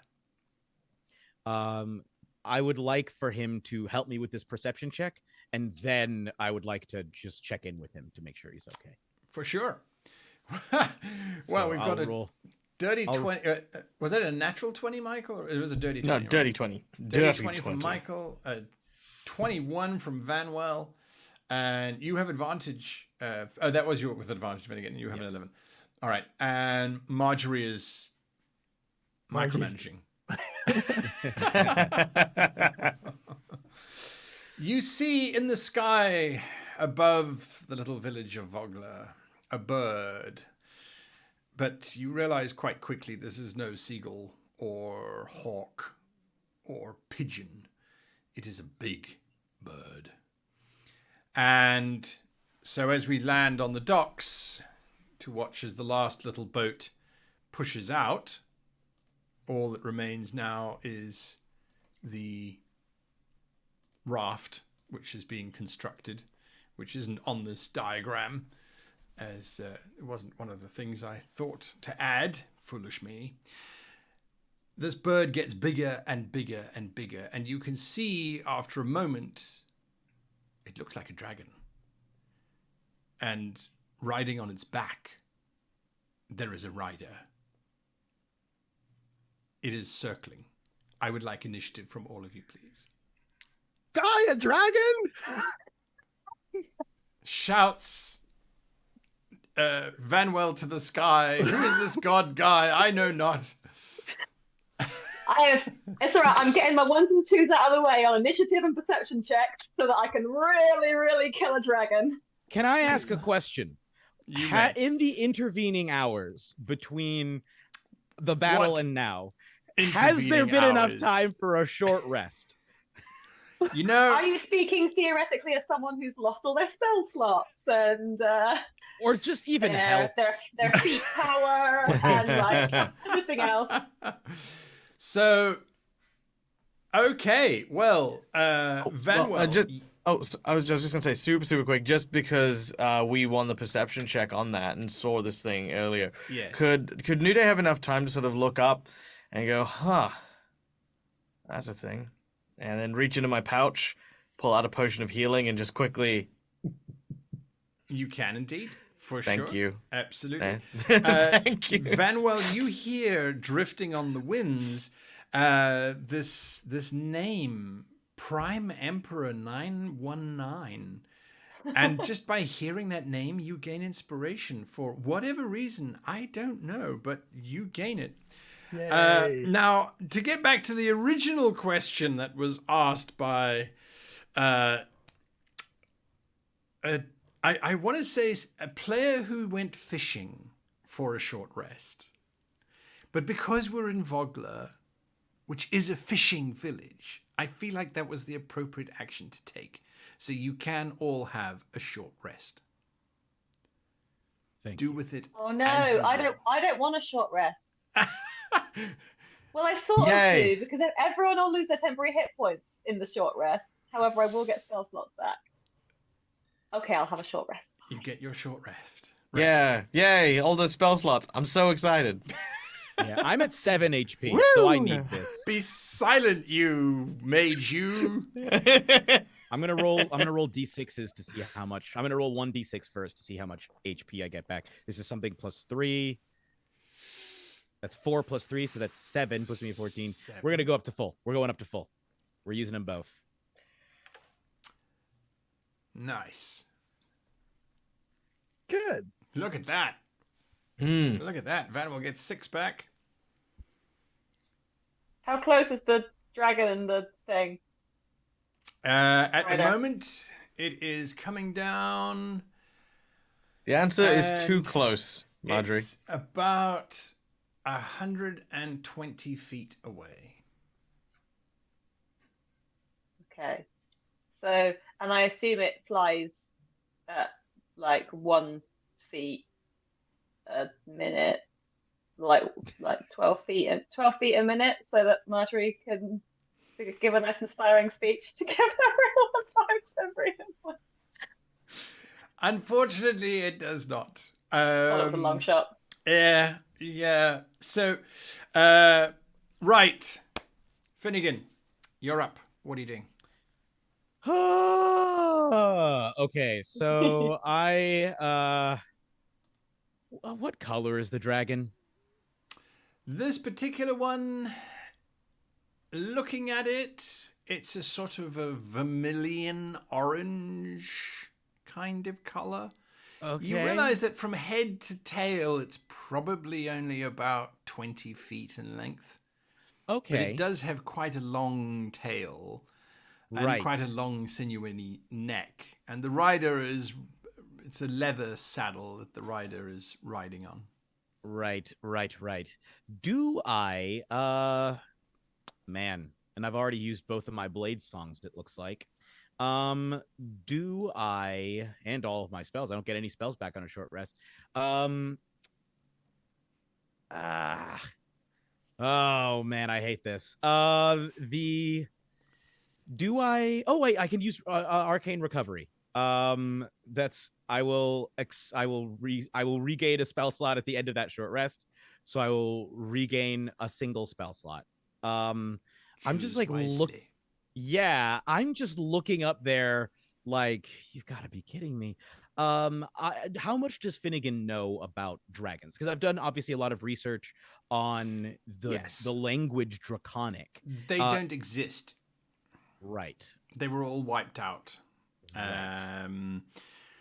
So this, it has 2 wings, 4 legs, a long neck, a horse-like head that's covered in scales, teeth, and horns, a long tail. It's a dragon. It could fry your brain from 1,000 miles away. It could do all kinds of weird and wonderful things as far as the legends were concerned. However, a certain wonderful person by the name of John Smith has just made sure that the next roll is maxed for our heroes. And I'm going to say the next roll for each of you is maxed. Okay. Okay, so I know what I'm doing then. I see this, and there's a moment of, once again, what dragons? Dragons don't exist. And then I'm like, we know that's not true. And I look up at this dragon, and I'm going to shout up in Draconic. I'm going to say, come down here, brother, and let us parlay. And I'm going to shout this up at the dragon and the rider. All right. Wow. Unfortunately, are you literally trying to use persuasion? Yeah, I'm trying to talk them into just talking first. I'm trying to see if there's any way I can somehow talk our way out of this situation. So your max roll would then be 20 plus your persuasion. Yeah. I think I have a plus. So that's a 21. Oh my god. You think that might have worked because the rider and the dragon seem to no longer be as aggressive as they were. They seem to have slowed down slightly. I'm going to turn to everyone else and say, we might be able to talk our way out of this. Don't panic. That's a dragon. They're real. We might be able to maybe talk our way out of this. Okay. And then it lands in front of you with a great gust of wind and a flurry of fin and wing. It lands in front of you. And the rider, Draconian, is atop of it and looks down at you. That's their actions. Nudeih, what are you doing? Following a string of very long Kender curse words, Nudeih is going to... Is it dark on the docks? It is nighttime, yes. I'm going to take a moment to very shakily light a lantern. Light a lantern? Yes, it is actually not the lantern. It is my sensor that I have. So it's like kind of this orb on the end of a chain with a small pit that has fire in it, creating an illumination from this chain and ball. Nice. There you are. I will tell you the intent. I intend, should things go a little bit awry, to use my dream lily as an oil infused into the sensor and use it to potentially drug the dragon. But that's only if stuff goes wrong. So just this is kind of like as he's like holding it up. Just okay. I hope you know what you're doing, Finn, because I can't undigest myself. It's not one of my skills. The rider looks at you, Finnigan, and says in Draconic, oh boy. What you want to talk about? And I will say in response, should have used it on this one. Here's where, okay. Whoo! So Finnigan is going to say in Draconic. As a side note, does Finnigan know that Marjorie speaks Draconic? I feel like he does not. May never have come up in conversation, I guess. Like, I don't know why she would. What do you think, Marjorie? I mean, Marjorie, it depends on how hard and fast you're being with initiative. Like, can I literally talk? Oh, now? Well, no. Order? Do you think that Marjorie would have revealed to? Because unfortunately, you're right at the end of the stack. But yeah. Do you think Marjorie would have revealed to Finnigan in the past year that you've known each other that she speaks Draconic? I don't really see why not. Only because is that something that normally comes up? Well, just when we established at the start that you boys all came to visit me in Calaman, and Van used the library, and there was all kinds of, a bit of a kind of study buddy-ness going on. I agree. So I would assume that if there was texts that Van didn't understand, that they were in Draconic, I would have helped Van. Maybe Marjorie didn't even tell you. Maybe Van did. Yeah. All good. Okay. You do know then. Then I'm going to look at Marjorie, give like a hard swallow, and then just a wink in one eye, and then I'm going to turn back to the dragon and say, in Draconic, I have been sent here. I have been sent here by oh my goodness, by Consaldi Fire Eyes herself as an agent to infiltrate. I am accompanying these to see their plans and understand their strength. Do not waylay them, because I am a scout. I will even say I was embedded. I will even say I was embedded with the traitor Vergatorix. It is I who exposed his treachery to the forces.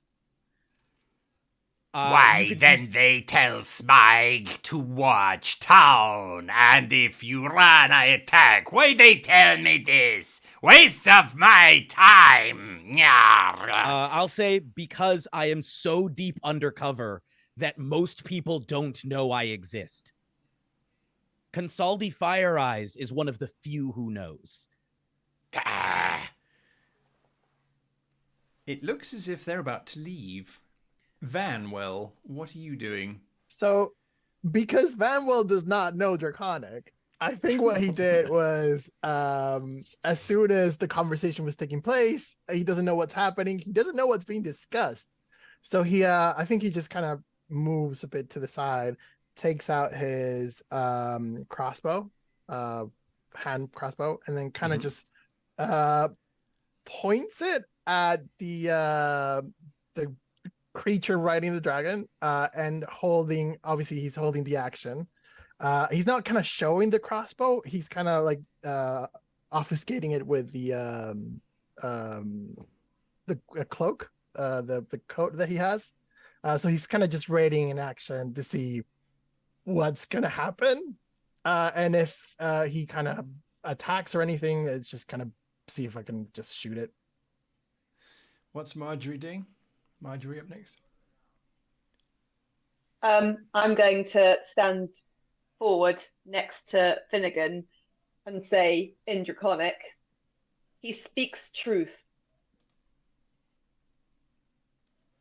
He is her own soldier.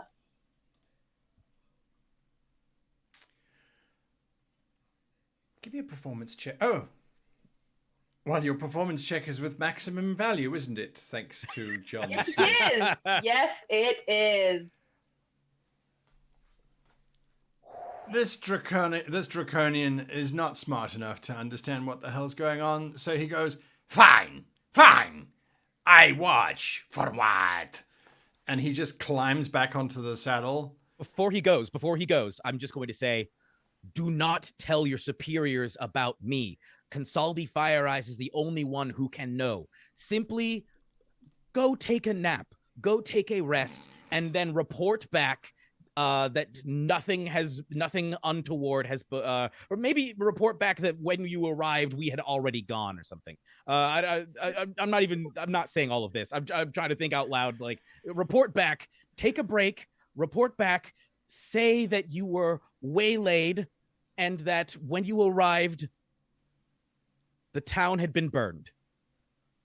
Fine, I sleep now. Waste of time. He climbs back into the saddle.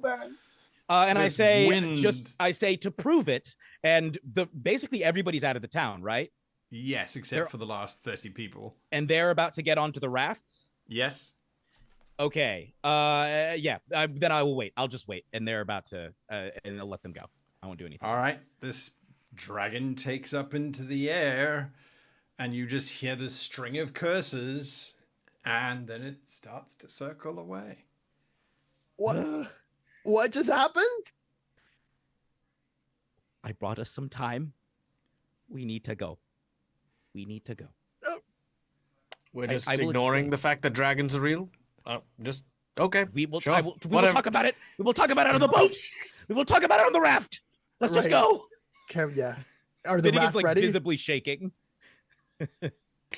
Do you set the town on fire before you leave, or do you leave the town as it is? I'm going to burn the town. Unless somebody stops me, I'm burning this town. Look, you don't need to burn the town. It's just burn some of the fishing equipment on the docks. It's fine. It's more lumber for them. Do you they're 10,000 strong. Lumber's not a problem, Finn. Why leave any shelters? Why waste our time when the raft is good to go? It'll only take a second. Yeah, to burn the town completely. Okay, fine. There is still Finnigan chance that people stomps back. return, so let's not destroy anything that we don't need to destroy. Okay. All right. Then Finnigan will leave with them. Dragon Finn, get on the raft. So, are we okay to go now? Raft's ready. We can leave whenever you like, sir. Let's go. Okay. Let's go. All right. Cool. Now, away, raft. Marjorie? Marjorie, is everyone's on? Yes, you're on the raft. Marjorie casts Eldritch Blast at the bank. And that pushes the raft away quite a bit. Giving us a shoot of force that propels us out into the stream. Absolutely. You are propelled out into that wonderful, wonderful stream. And your raft bobs, bounces a little bit. And the only witness of the successful evacuation of Vogler with all of its inhabitants intact is a very old and very large carp that is known as Bannerbog, who also escaped being caught this day. Yay! That's it, folks. That concludes Adventure 1. Thank you to my wonderful players for playing through. Not the battle that I thought was going to happen, but a much better one. And so I really do appreciate what you guys did. Super fun. Super, super, super fun. All right, folks, this brings us also to the end of the playthrough of the Dragonlance series. As a bunch of players, we decided that we're not going to continue playing the Dragonlance adventures simply because of all of the nonsense that's gone on in the past. But we will return with a different game shortly. So watch all your social medias for that. And until we do, we just want to say a massive thank you to all of you for watching us play. I certainly have had a blast. I don't know about anybody else. And of course, a big thank you to Laura Bones, our constant moderator in chat. So I see Michael's doing his Can I Say Something dance. I do, because I don't want to leave anything unresolved if we're ending, okay? As soon as we land in Calamar, I want it to be known the first thing we do is I go to the guards and I have them arrest that Lord Baccarus bloke, okay? And I have him a big big bag of evidence. He had no money in the mansion. That it was just empty. It just this evidence is all that was there. And I make Arrest sure that man. Coins he fall onto the gets- ground. he It's gets- my money. It's my money now. But he gets what's coming to him. It's very important. Comeuppance. The uppance must come. Oh yeah, and Marjorie stands at a council meeting a few days later, reading all the documents because she's got eyes of the roomkeeper and can read all writing. So she just Right. reads everything out. The man doesn't matter what language it's in. She just lets everyone know. And I think Van is going to start learning Draconic because apparently everybody can speak it. Because apparently you Finnigan can't definitely get on in helps. this world without it. Finnigan gleefully helps him learn. Thank you. Finnigan gleefully helps. I me. have love so it. many flashcards for this. Oh, good. Jesus. All right, folks, to wrap up very quickly, a big thank you to Lou for playing Marjorie Thornett. Lou, any thoughts on this foray of ours? In general, Did you enjoy it? Did you highlight it?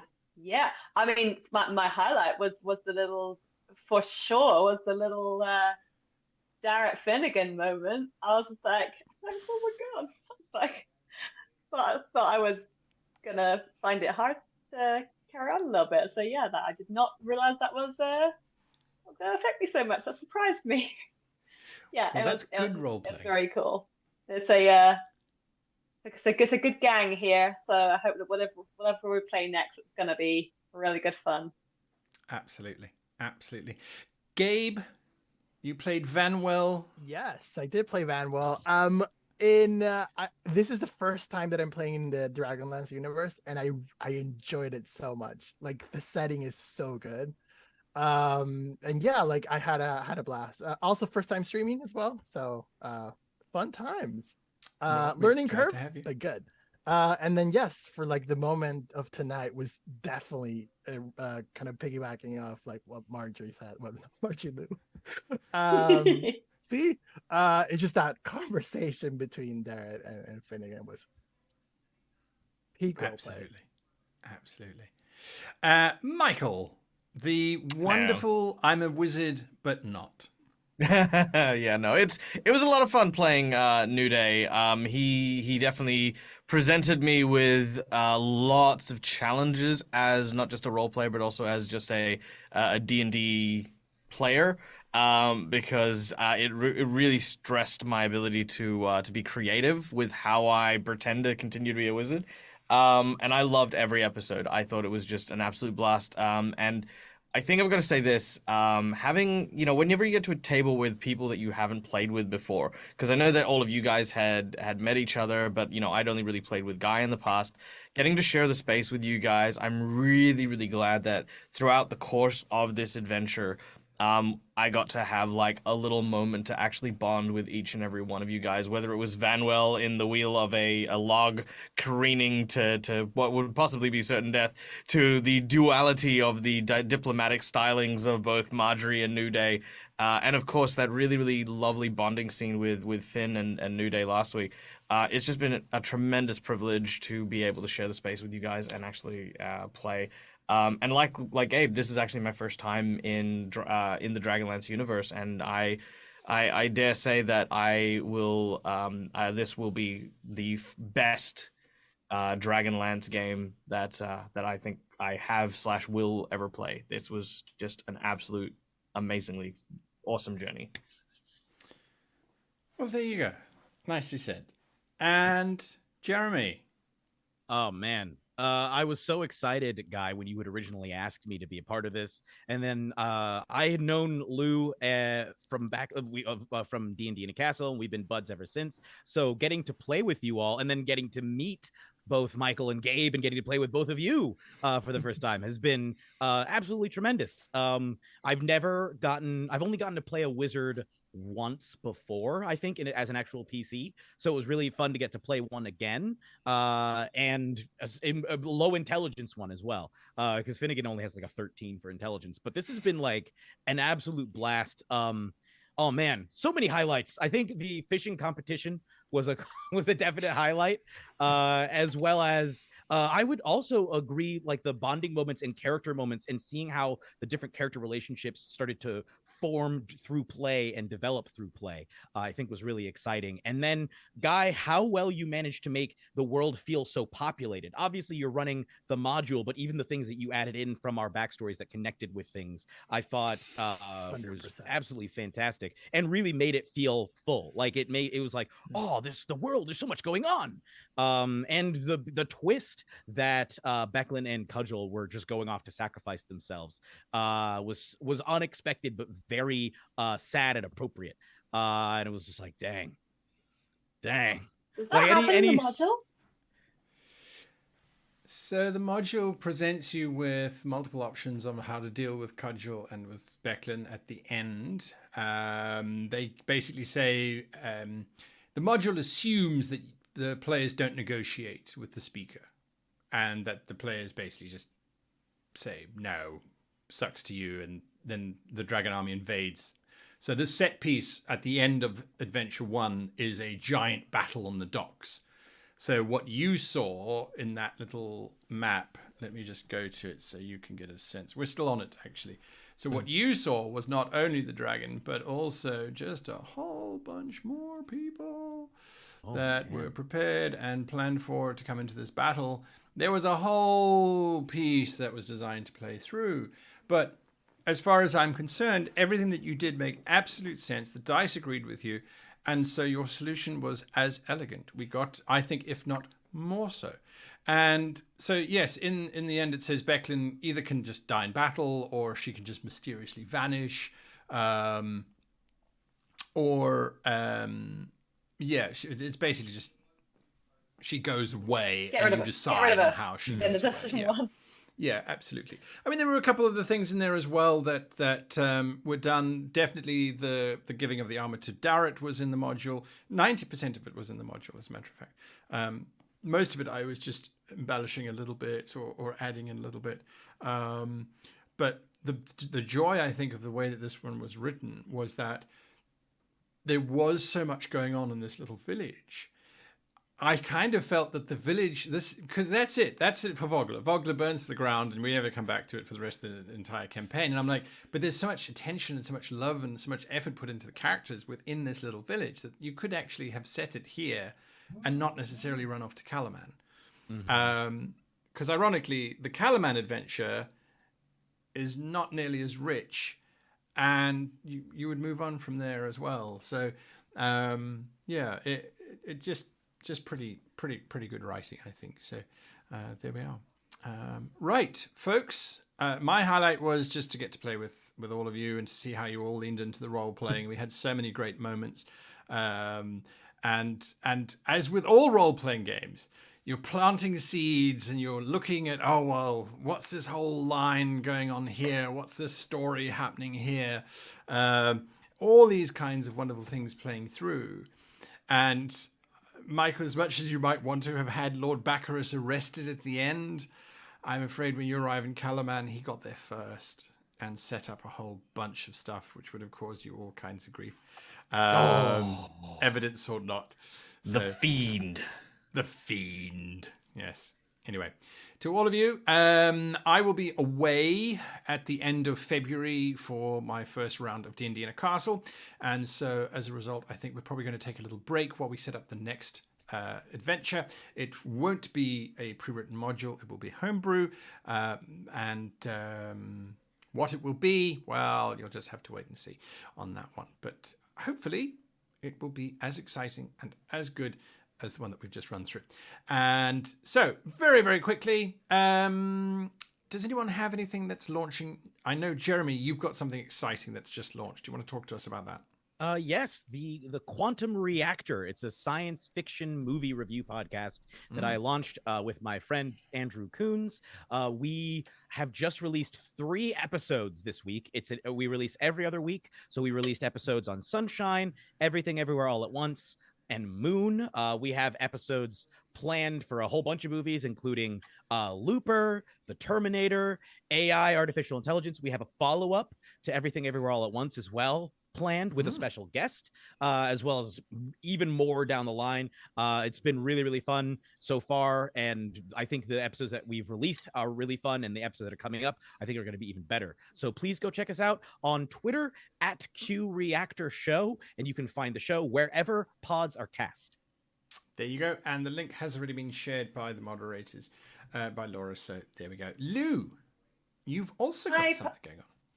Yeah, my podcast launched last week. So of Dice and Them, the first 3 episodes all went up last Monday the 6th. They're going to be releasing monthly from now, but hopefully you'll be able to get your teeth into the first 3, and that'll leave you waiting for the next one. So yeah, please go check that out. It's at Of Dice and Them on Twitter and Instagram.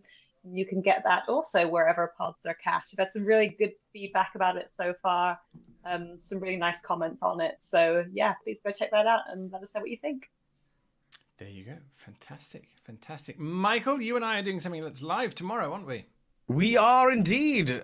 Tomorrow we are going to be live with Phoenix Iwaki over on Twitch, playing Blades in the Dark as a D&D kind of adventure type thing. So that's going to be really fun because I don't think me or Guy have played Blades in the Dark before. So this is like first contact for the both of us. And Phoenix is well renowned for the randomness of his events. It is for a charity called St. Jude's Hospital, which helps a bunch of very, very needy kids who just needy kids.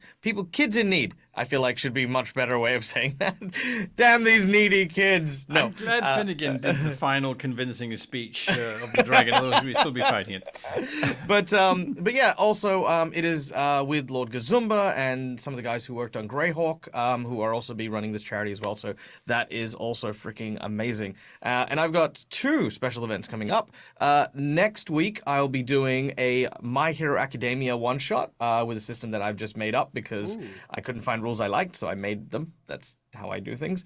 Because I'm a big fan of the anime, and it's basically superheroes in a world where most people have superpowers, but you need a license to use them. It is a lot of fun, and I've got some really cool artwork and great cinematic roleplay coming up, so that'll be a lot of fun. And then a couple of days later, on the 28th, I'll be doing Dragon Kitchen, which is my D&D meets Iron Chef one-shot adventure where we're doing a big old bulette barbecue, and our competitors are going to have to basically fight a bulette, prepare it live, and then cook it for the audience. And it's going to be a world of fun. We're going to be doing it with guest stars from Legend of Evantris, which is another streaming group as well. So yeah, those are my big events. So yeah, tomorrow for Blades in the Dark, and then 28th for Dragon Kitchen. There you go. There you go. We'll try and share everything on the channel as normal and as usual. Find links for the game that Michael and I will be playing tomorrow. I've already shared those on social media. So there is that. And unless there's anything else from anyone else? Yes, me. I specifically have, so obviously I do comics, and I am participating in a comic anthology that is launching on Kickstarter on the 28th of February. And it's a lot of different artists, a lot of different writers participating. Myself, I'm in a story with a writer called Dustin Luke Nelson, excellent writer. And I will publish when we are currently in the pre-launch link, which is not the campaign, but the 28th, when the campaign does launch, I will post it everywhere, so you can back it if you want. There you go. Fantastic. We'll share those links as it comes out. Looking forward to it as well. Another thank you to John Smith for another $10. You do spoil us. Thank you very much for that, John. And so, thanks everybody. Until we see you all again, I wish you and yours the very happiest of gaming. Goodbye. Bye. Bye. Go!